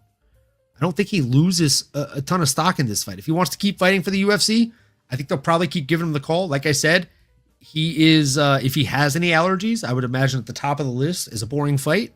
So he continues that streak, to say the very least. No boring fight here. Check that box. And Nano, what'd you think on this, bro? Yeah, I think to answer your question, brother, I don't think Lando lost any stock in my book. I think there's maybe a little bit of wing rust, or who knows how he would have felt after that second or third round. Like, all those things obviously still to be determined, but he spoke pretty candid there. I think that even more just reconfirms, like, he knows shit happens, and he was obvious, like, that dazed him and everything else. So that helps me to think, like, I do still think there's some meat on the bones, to use our expression we throw around here often. He can still get matched up with some good OGs, and I would love to see that. I don't necessarily want to see him fight some young 25-year-old phenom or something like that, but at 34 years young, like, still a lot of tread on the tires. Obviously, hopefully the brain, everything recovers well from that kind of headbutt to the back of the head there. And it's unfortunate they didn't reverse it, but again, I mean, maybe just because they're throwing them down, or it's like, I almost think of it like you're slamming someone on the octagon. It's like, oh, well, the ground made me knock out, wasn't hit my opponent. It's like, well, okay, the action's what caused it. That was kind of a byproduct. The headbutting and those things happen. I mean, it's unfortunate. Like, I don't know, it is what it is. But Darrius looked solid as well. Like, these are two solid lightweights. Just really confirms how deep this roster is. But yeah, I think for what's next for Lando, like an OG, like a good legend fight, and then for Darrius, I have a couple names in mind. But Pip, what did you think, brother? Anything else stood out to you? Yeah, I mean, the video kind of changes a little bit of my initial thought from what I watched, because when I watched, I definitely thought it was more of a rib or ribs injury. So it's kind of interesting to see the welt on the back of the head as well, and that kind of attributing to it. But I mean, overall, when I was watching it, I thought it was kind of creative fight IQ from Flowers. I mean, getting that slam at the end of the first round, and like I said, I thought it hurt more of the ribs on that right side, but the way that he was also able to land kind of that outside trip on the same side, it was definitely kind of one of those TKOs that you didn't see very often, let alone with the slams. But I mean, you could see the difference in the game plan right away. Lando just wanted to strike from range, get in quick to grapple. Darrius Flowers just wanted to strike in the pocket. And as you mentioned, Dolan, I mean, Lando had a lot of success with straight hands into the takedowns. Most of the time, he caught the body or leg kick, and just did a good job at keeping control. Flowers was able to present, some scrambles, and he was able to create some space with some slick submission attempts as well. But Lando, I mean, he kind of stuck to him like glue and flowed pretty well for the most part. And then eventually, at the end of the first round there, we saw Darrius just went for his own takedown. He got the single. Lando goes for a guillotine, and I thought he holds it for a little way too long, and Flowers slams him. And you can see Lando he was hurt after that. It definitely looked like something was going wrong, and that might have affected too the body damage as well. Round two, Lando's trying to stay at range, keeps the distance, just very similar game plan to the first round. And then eventually he goes in for that takedown. Lando rushes in to the left a little bit. He wraps that leg around to gets that trip. Lando again falls hard on that same side. And immediately he kind of shells up. Flowers starts throwing shots. The outside trip, I thought that's kind of what did it. I thought there was some serious rib damage involved. So I'm happy to hear that it, there is no broken ribs or whatever the case is, but still a bad way to go about it if it was in fact the headbutt. I definitely need to go back and rewatch it now that I've got that context in mind. But I mean, as far as for Flowers, I mean, no, I don't think that takes any stock off for Lando. I think he put on a good performance through up until he got stopped. He was doing really well, like you said. But I mean, for Flowers, I mean, he gets his first win in the UFC after being in the UFC for 4 years. I mean, I think a Jim Miller or a Matt Frevola could be a really fun fight for Flowers. I had Matt Frevola down on mine. Ooh, okay, that's majority right there. I like that name. Yeah, I wouldn't go too much higher either. I think that's like the perfect range. I haven't had like Fearless Lance Gibson Jr. as a second one. Like, I mean, just that's probably the ballpark we're looking at. Gibson Jr. is a great shout, bro. I think that'd be a fun ass fight. Gibson looked really good too on his last fight. He really did. He surprised me a lot in that last fight. I was very surprised. especially after that fight against Green. Good for him. Definitely good for him. Chris Cushman said the UFC is evil. They'll give him Chase Hooper. That's funny. 4 years, motherfucks. Darius Flowers. My guy. Dude, Alice Pineda. We have matching tattoos, I found out. Look at that. Nice. We got the same tat. Got the same tat. Yeah. You know what I'm saying? That's pretty fucking cool right there. She's a beast, bro. She's extremely young, extremely talented. Got a knockdown, got 86 total strikes, 32 significant strikes. Defended 1 of 3 takedowns. Good on her, I guess. I thought Haley Cowan was going to look really good. I thought she was going to land the takedowns and control the fight. And hey, you know what? I was correct. She did do exactly that. She controlled the fight. She did really good. And then she stood up, and then she got a knee to the face, and she got killed and died in the octagon. A little piece of her soul stays there today. God rest her soul. No.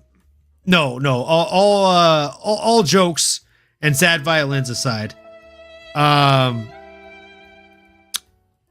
It was a good fight. It was a great test for Alice Pineda. Like, she absorbed 56 strikes. Again, 31 of those were significant. So only 1 strike separated the 2 insignificant strikes.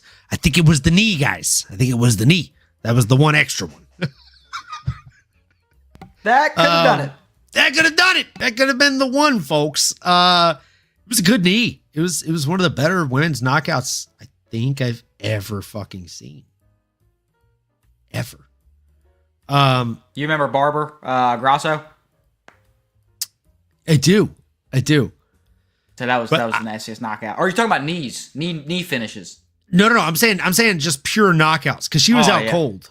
And the difference is like one is like a muscle car and the other one is like a very efficient car, like a Prius. Solid point. It's a hybrid, because she did 2 things. She did more than one thing. She knocked her out. She choked her out. She made her defecate. She did 3 things. Fair. She did three things. Maybe she retires. Maybe she did 4 things. Who knows? Who's to check? Alice Pineda, she just did the one thing. She's a drag racer. She's just good at the quarter mile. You know. I love cracking Pip up on these shows, bro. It's become one of my favorite pastimes. I'm gonna need a breather. I'm just gonna go over here. She's just got the one thing. She's just the quarter mile, just the drag strip over there. And boy, did she run that drag strip. Boy, did she run that well. No, again, all jokes aside, like, she looked really, really fucking good. It was dicey. It was dicey in that first round, right? Like, she got taken down. She got controlled a little bit. Second round, bit dicey too. She got taken down even earlier. She got controlled even earlier. But then it's like she got at least a GED from the school of Derek Lewis. Maybe not a full-on bachelor's or anything, or a master's, but, you know, the school of get the fuck up. I don't want to be here anymore. She did that. She did the thing. And that's when she said, you know what? I think a knee would probably land really well here. And like a Dragon Ball Z strike, brother, like, the Cell games had ended. The earth rejoiced, and America's heroes raised their palms in victories. No, it was a fantastic fight. Big ups to Alice Pineda. I'm going to do my final shot for this one because I'm not doing it for Tresean Gore. I'm not doing it for Tresean Gore, and I'm not doing it for Melissa Gatto. It's just not happening. But, you know, mistakes were made. Cheers, folks. Cheers to you. If you're not drinking, I hope you're at least laughing. And I hope you've at least already liked the stream. And if you haven't, it's not too late. Like, comment, subscribe, smash that bell for notifications. Make sure you're here next time. Cheers. Salute.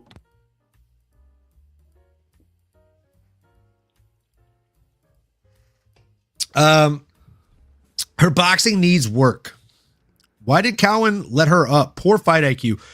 Beautiful knee, good young prospect at a very shallow bantamweight division. Her boxing needs work. No lies detected, my guy. No lies detected.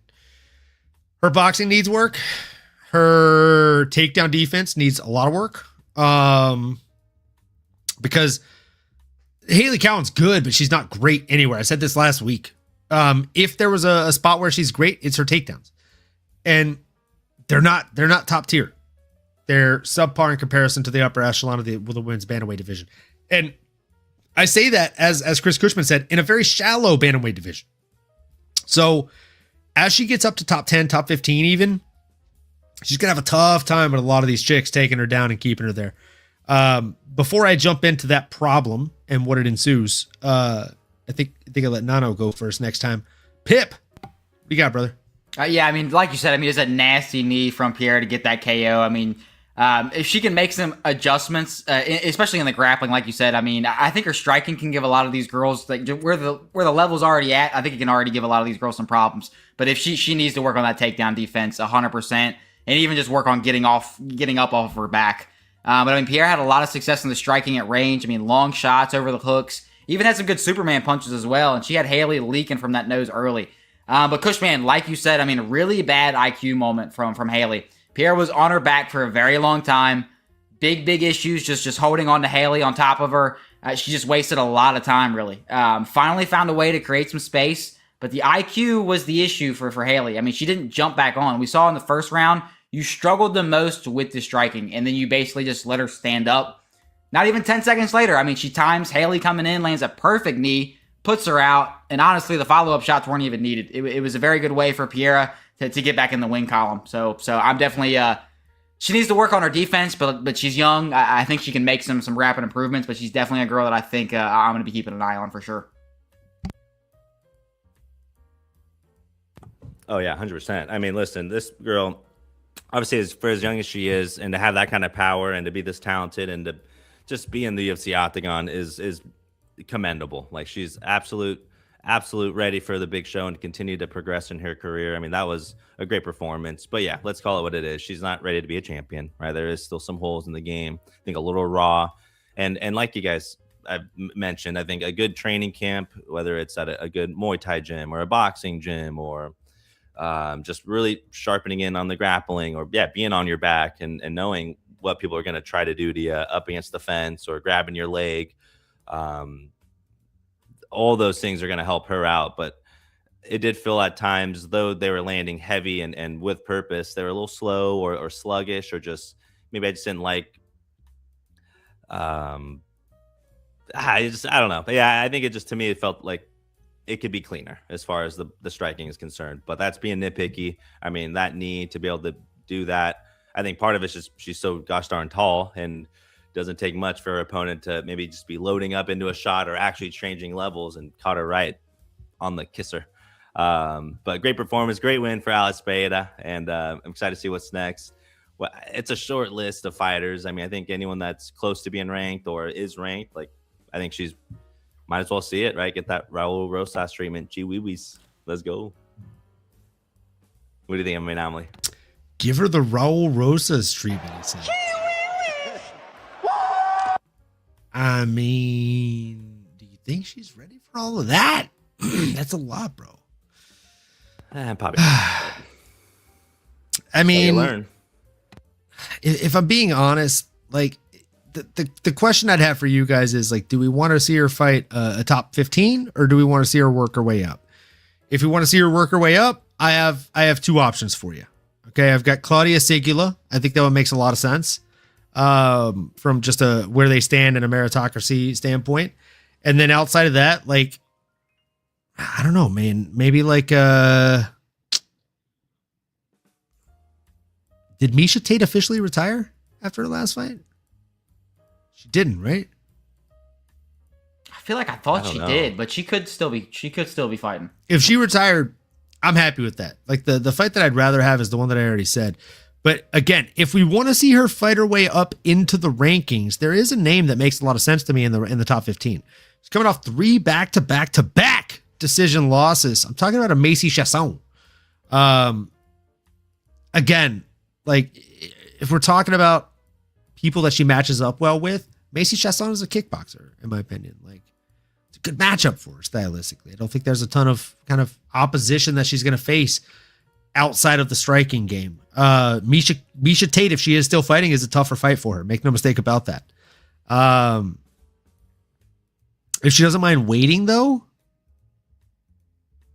Melissa Croden versus Daria Zalesnyakova is happening April 18th. And just a very, very short 2 weeks. Loser of that, I think, makes a lot of sense for, or the winner of that, to be completely honest. Shout out Andrew Nance, my guy. How you doing, bro? How the fuck are you doing? Jimbo's old lady, she struggled too long on her back. I agree. Definitely, it's a good fight to watch. It was definitely a good fight to watch. But I agree. She struggled way too much on her back, Jimbo's old lady. And that's what, like, as she gets to the top, like, can we just talk about this real quick before we move forward? At the top of this division, you have Eileen Perez, Raquel Pennington, Norma Dumont, Juliana Pena, and Kayla Harrison. She's getting manhandled by any of them. Yeah, I mean, I was definitely thinking along the lines of working her way up slow, even though there's not that much of a ladder to climb. But yeah. I mean, I was almost thinking a Luana Carolina could be a good fight. But I mean, she needs to test herself in that grappling, and she needs to work on that before she thinks about even going for the top 5. That's for sure. Miesha Tate retired in 2016, but came back. Now she is still fighting. So yeah, Miesha Tate's a viable option for her. Andrew, you were just in time to talk about the soccer kick heard round the world. Yeah. Andrew nods, my guy. Hey, Yuri, my guy. How you doing, Mr. Tarded? What up? My guy. Dione Barbosa. Or no, we're not skipping Tresean Gore as much as I want to. Middleweight bout between Tresean Gore and Azamat Yakhyaev. I truly thought Azamat Yakhyaev was going to go out there and slime Tresean Gore out, as the kids say, but that could not have been farther from the truth. Tresean was hurt. He got dropped. I think it was round 1 where he got dropped. I thought Azamat was going to go out there and get it done, but he didn't pull the trigger when he really needed to the most, and let Tresean clear the cobwebs, find his way back into this fight, and from there it was just downhill for Azamat. What are you guys' thoughts on Lost Soul MMA? I don't know who that is, Yuri, but I'll look him up. I'll certainly look him up while these guys are doing their breakdown, and I'll tell you. But again, like at the surface, Tresean Gore was supposed to lose this fight. 20-5 versus 6-4 were their records coming into this. Tresean Gore was set up to lose here. He gets a almost movie-esque comeback win and doesn't get a bonus. Like, it's crazy that they gave it to Kyle. But I digress. Tresean looked fantastic. I thought Azamat looked like he needed work. Gas tank issues, as well as just overall heart and grit issues, if I'm being honest. Made high level and low level fight IQ mistakes, and just let Tresean fight his way back into this fight. All props to Tresean Gore, because he did everything he needed to do after being in a very tough situation. And I couldn't be more impressed with him. So shout out Tresean Gore. He gets it done. Nano, what are your thoughts here? Yeah, very similar to yours, brother. I think I was a little disappointed. I thought Azamat certainly had Tresean where he needed him in that second round, just wasn't able to seal the deal. And Tresean knew that probably wasn't looking like he was going to win a decision. So you lay it all out there. And I know we talk about it often, and sometimes fighters are able to go out there and get it done, leave it out of the hands of the judges. And you got to commend Tresean Gore for being able to do that. Left it all out there in that third round. Though the striking and everything else was pretty close still, it was the takedown, it was the submission against Azamat in deep waters, and Tresean just willing to go a little deeper. So it was an absolute shock to me, but hey, that's why we love it, baby. That's why we love it. Pitt, what'd you think, brother? Yeah, I mean, if you're wondering real quick, if you're wondering why we're making Pip go last on this one, it's because like there wasn't a ton of meat on the bone here, and you know, Pip's gonna Pip. He's gonna take all the meat off the fucking bone and just leave us over here, just fucking staring at him, bro. Nice. Where the fuck did that come from? I love that. I made it like 5 minutes ago. I forget what fight it was, but like I gave you a fight first, and I'm like, God damn, there's nothing left. I was like combing through my notes, highlighting, and I'm like, gone. I guess we're going off the dome here. We might need to start rehearsing before these shows or something. No. Don't apologize. Don't change anything. I love it. It's a compliment, bro. Like if you could take all the meat, bro, it's an all-you-can-eat buffet, bro. We'll wait till they restock. And by that, I mean, we'll wait till next fight. We'll put you last. I hope to see that picture more and more. That was great.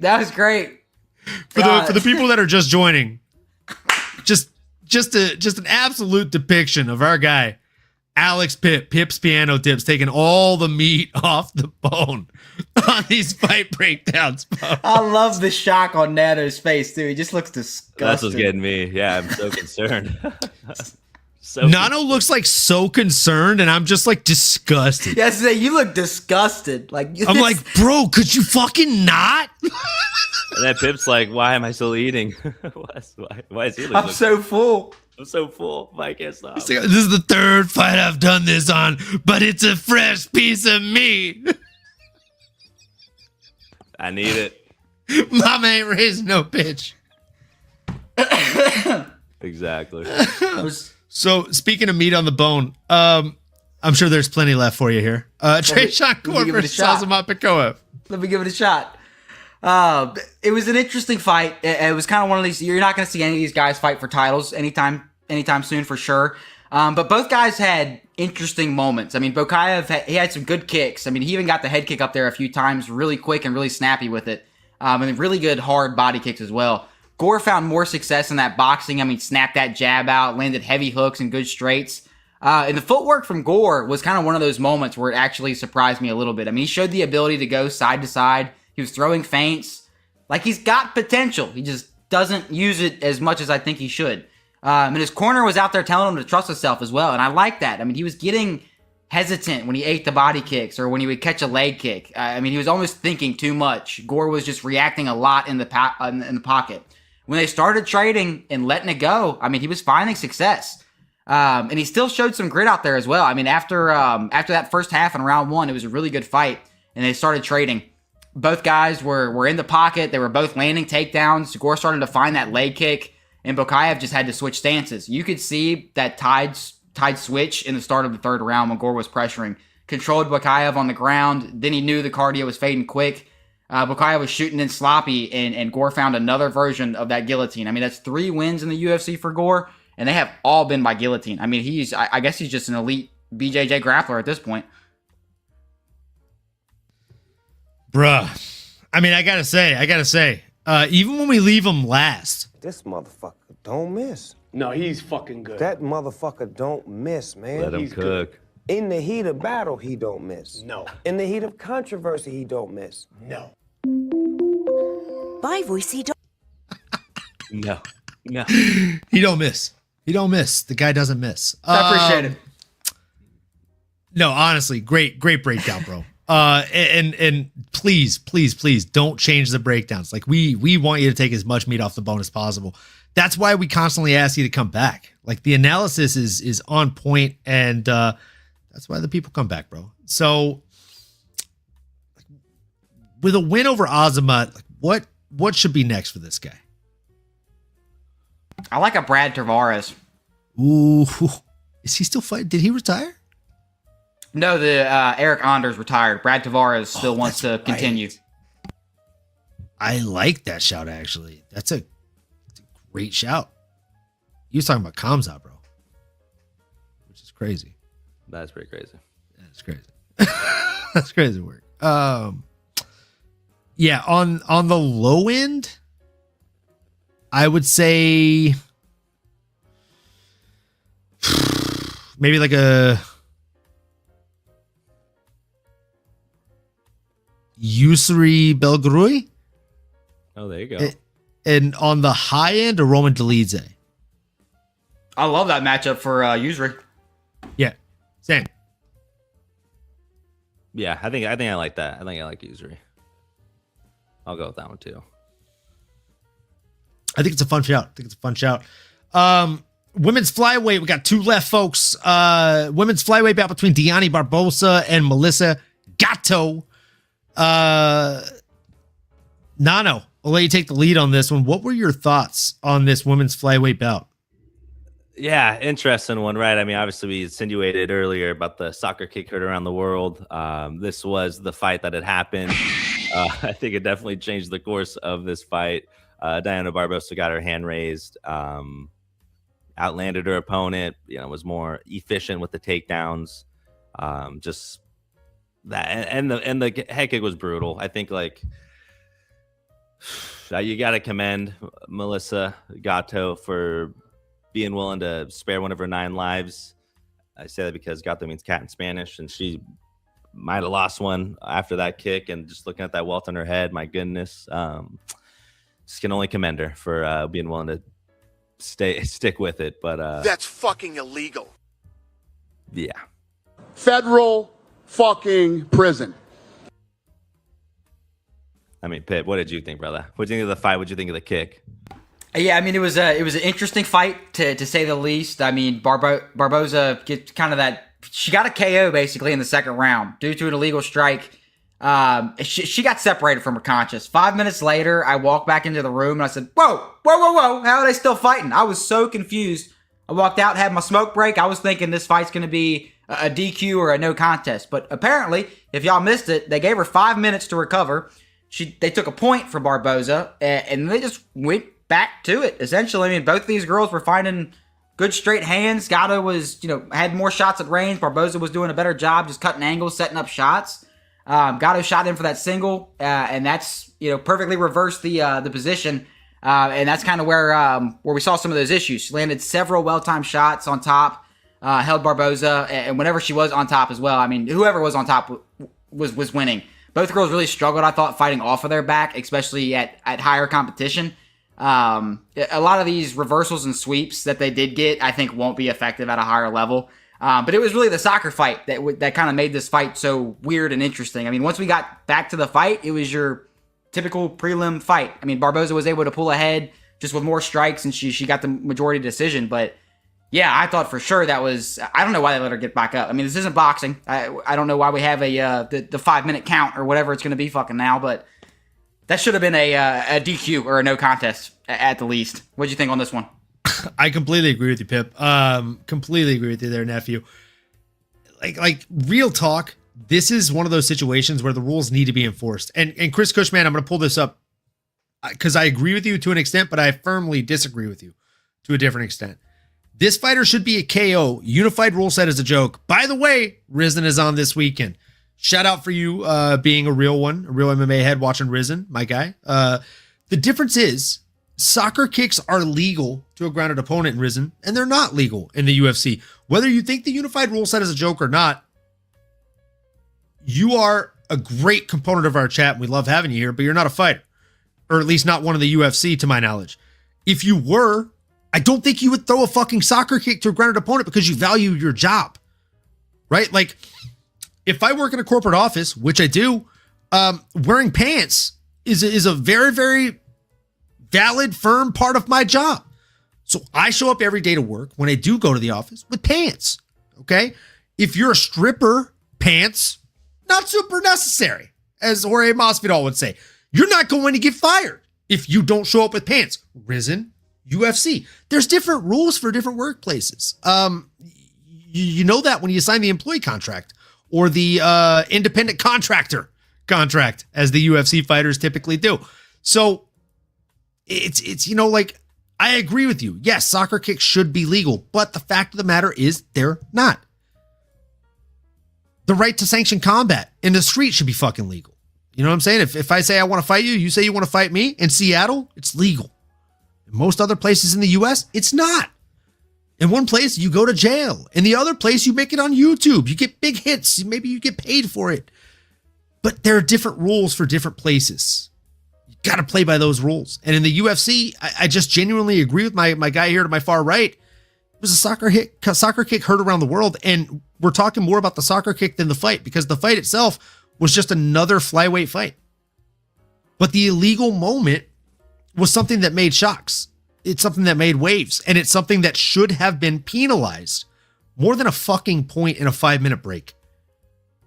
If you knock me out, even if I'm much better than you, if you knock me out with an illegal strike and then we continue to fight the same day, You're gonna beat my ass, bro. I'm concussed. I'm compromised heavily. And that was the case in this fight. So not happy about it. I'm not gonna play matchmaker for Dione Barbosa. I don't know if you guys want to, but I'm happy to move on. Keep it moving. Yeah. So we'll go into lightweight. We'll talk about Kai Kamaka the third coming in against Dakota Hope. Maybe Dakota Hope only had hope coming into this, right? But it looked like he was doing pretty goddamn well. He outlanded his opponent on total strikes and significant strikes and takedowns, yet still lost the fight. Pip, tell me, A, what were your thoughts on the fight? And B, did the judges get it right? Yeah, I mean, overall, I thought Kamaka did enough to get it done. I mean, it was a great fight to start the card regardless. I mean, both of these guys, honestly, were trading shots. This is kind of one of those fights where it made me happy that, I'm happy I'm a fan and not a judge. It was definitely, I thought, tough to score. I mean, these guys were trading shots. I mean, it was a high-volume striking match between the two. Hope had, it was more pressure-heavy, landed heavy hooks in the pocket, did a good job with head positioning as well in the clinch, and he was able to land some heavy shots in that clinch. Kamaka, I mean, landed some really good elbows from knees, definitely landed the better shots at range and was able to chop at the legs, landed good straight shots as well. But both guys were willing to engage in the pocket, and both guys showed good chins. Hope landed a lot of those blitzing hooks, and you could hear them and the steam that was coming off of them. Both of these guys had constant pressure, caused some head clashes, but luckily it was nothing to stop the fight over. Kamaka had a really good game plan of just, doing the body work. He mixed up the shot selection really nice. Nasty hooks and knees that got through in the body and was finally able to back Hope up in the third. And that's where definitely the dynamic changed, was in that third round. I mean, he was able to chop at the leg, especially when he was at range, turn it around completely for Kamaka. He just came out fresher. I mean, he started picking the shots better. He stuffed the takedowns. He didn't want to give Hope any rest. Started pulling ahead, and Kamaka got the split decision win, and I think it was a good call. What you got on this one, Nano? Yeah, brother. It was definitely worth, I think, the split decision victory, though Dakota Hope had a lot of hope in that first round, right? In fact, he got the knockdown. He doubled his opponent in strikes, but Kai Kamaka, man, this guy is an absolute stud. I mean, this guy went out there and really put on for the Hawaiian people, man, and let us know that they mean business, man. They are willing to scrap, have a chin, and they have the heart and tenacity to go out there against adversity and come out victorious. Like that second round, you really started to see a little bit of tipping of the tide. And then the third round was, for me, a definitive round for Kai. Was unsure how the judges were going to look at it because, again, you just never know these days. But it was competitive. It was two guys on the first fight of the night going out there and leaving it all out. And, again, I love that it's quiet. You hear all the shots. Like, these are two big, tough son of a guns. But Kai was a little bit tougher, able to dig a little bit deeper. And maybe some of that was Dakota Hope maybe kind of being a little premature there in that first round, thinking he had him hurt and kind of emptying the chamber. It's hard to come back from that adrenaline dump. So both guys are proved to be certainly talented. They're in a stacked lightweight division. I don't know how to necessarily matchmake for either of them, but I'll definitely be keeping an eye on Kai Kamaka after that performance. MMAnomaly, bring us home, brother. What'd you think? Yeah, I mean, I thought Kai Kamaka looked really good. It was a razor close decision here. I thought it was a gritty veteran performance. Kamaka really picked his shots, stayed on the outside as much as possible. Dakota Hope actually seemed to be landing the stronger shots. He landed the knockdown.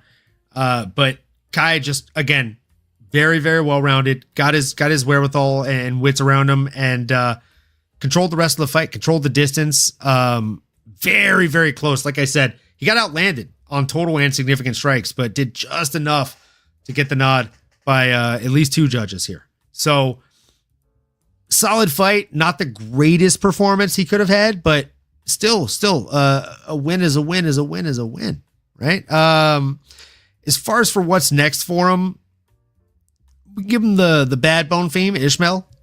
I think that might be a fun fight, but he did get cut, so probably not going to happen. Outside of that, how do you guys feel about Joaquim Silva, Neto BJJ, or even a Nicholas Mota? Ooh, that's the one I like the most. I like Nicholas. I like that one. I think that'd be a banger of a fight. Him and Kai would fucking bang, bro. Yeah, because I was thinking Bonfim too, but I didn't know he got cut. So Yeah. The worst Bonfim brother got cut. Fair enough. Bummer. It's not a family deal. It's not a family package. Unfortunately, you hate to see it. Folks. With that being said, that's it. That's the end of the show. We've gone over 2 hours today, so we appreciate the fuck out of you all for staying in with us. We're at almost 30 of you watching live right now, locked in. If you haven't already done so, if you're not watching on YouTube, come on over to YouTube at MMAnomaly. Like, comment, subscribe, smash that bell for notifications so you know when we're live next doing the prediction show. I think we're looking at Wednesday this week, so we'll keep you posted.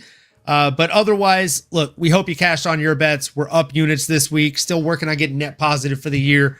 We definitely hope you're net positive on the year. Even if you're not betting, we hope you're just net positive on your appreciation of yourself, right? At the end of the day, no matter what you thought of the show, no matter what you thought of the fights, all that we care about is the next two things. We care that you keep on going and you keep on growing. And we really hope we see you next time. Let's go. You've been listening to the MMAnomaly Show. No filter.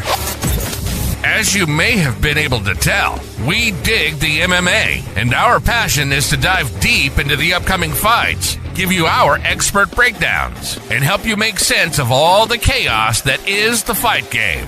We hope you've enjoyed the show. If you did, make sure to like, rate, and review. We'll be back soon, but in the meantime, make sure to find us on YouTube, Twitter, Instagram, and Twitch at MMAnomaly. Be cool, and we'll see you next time.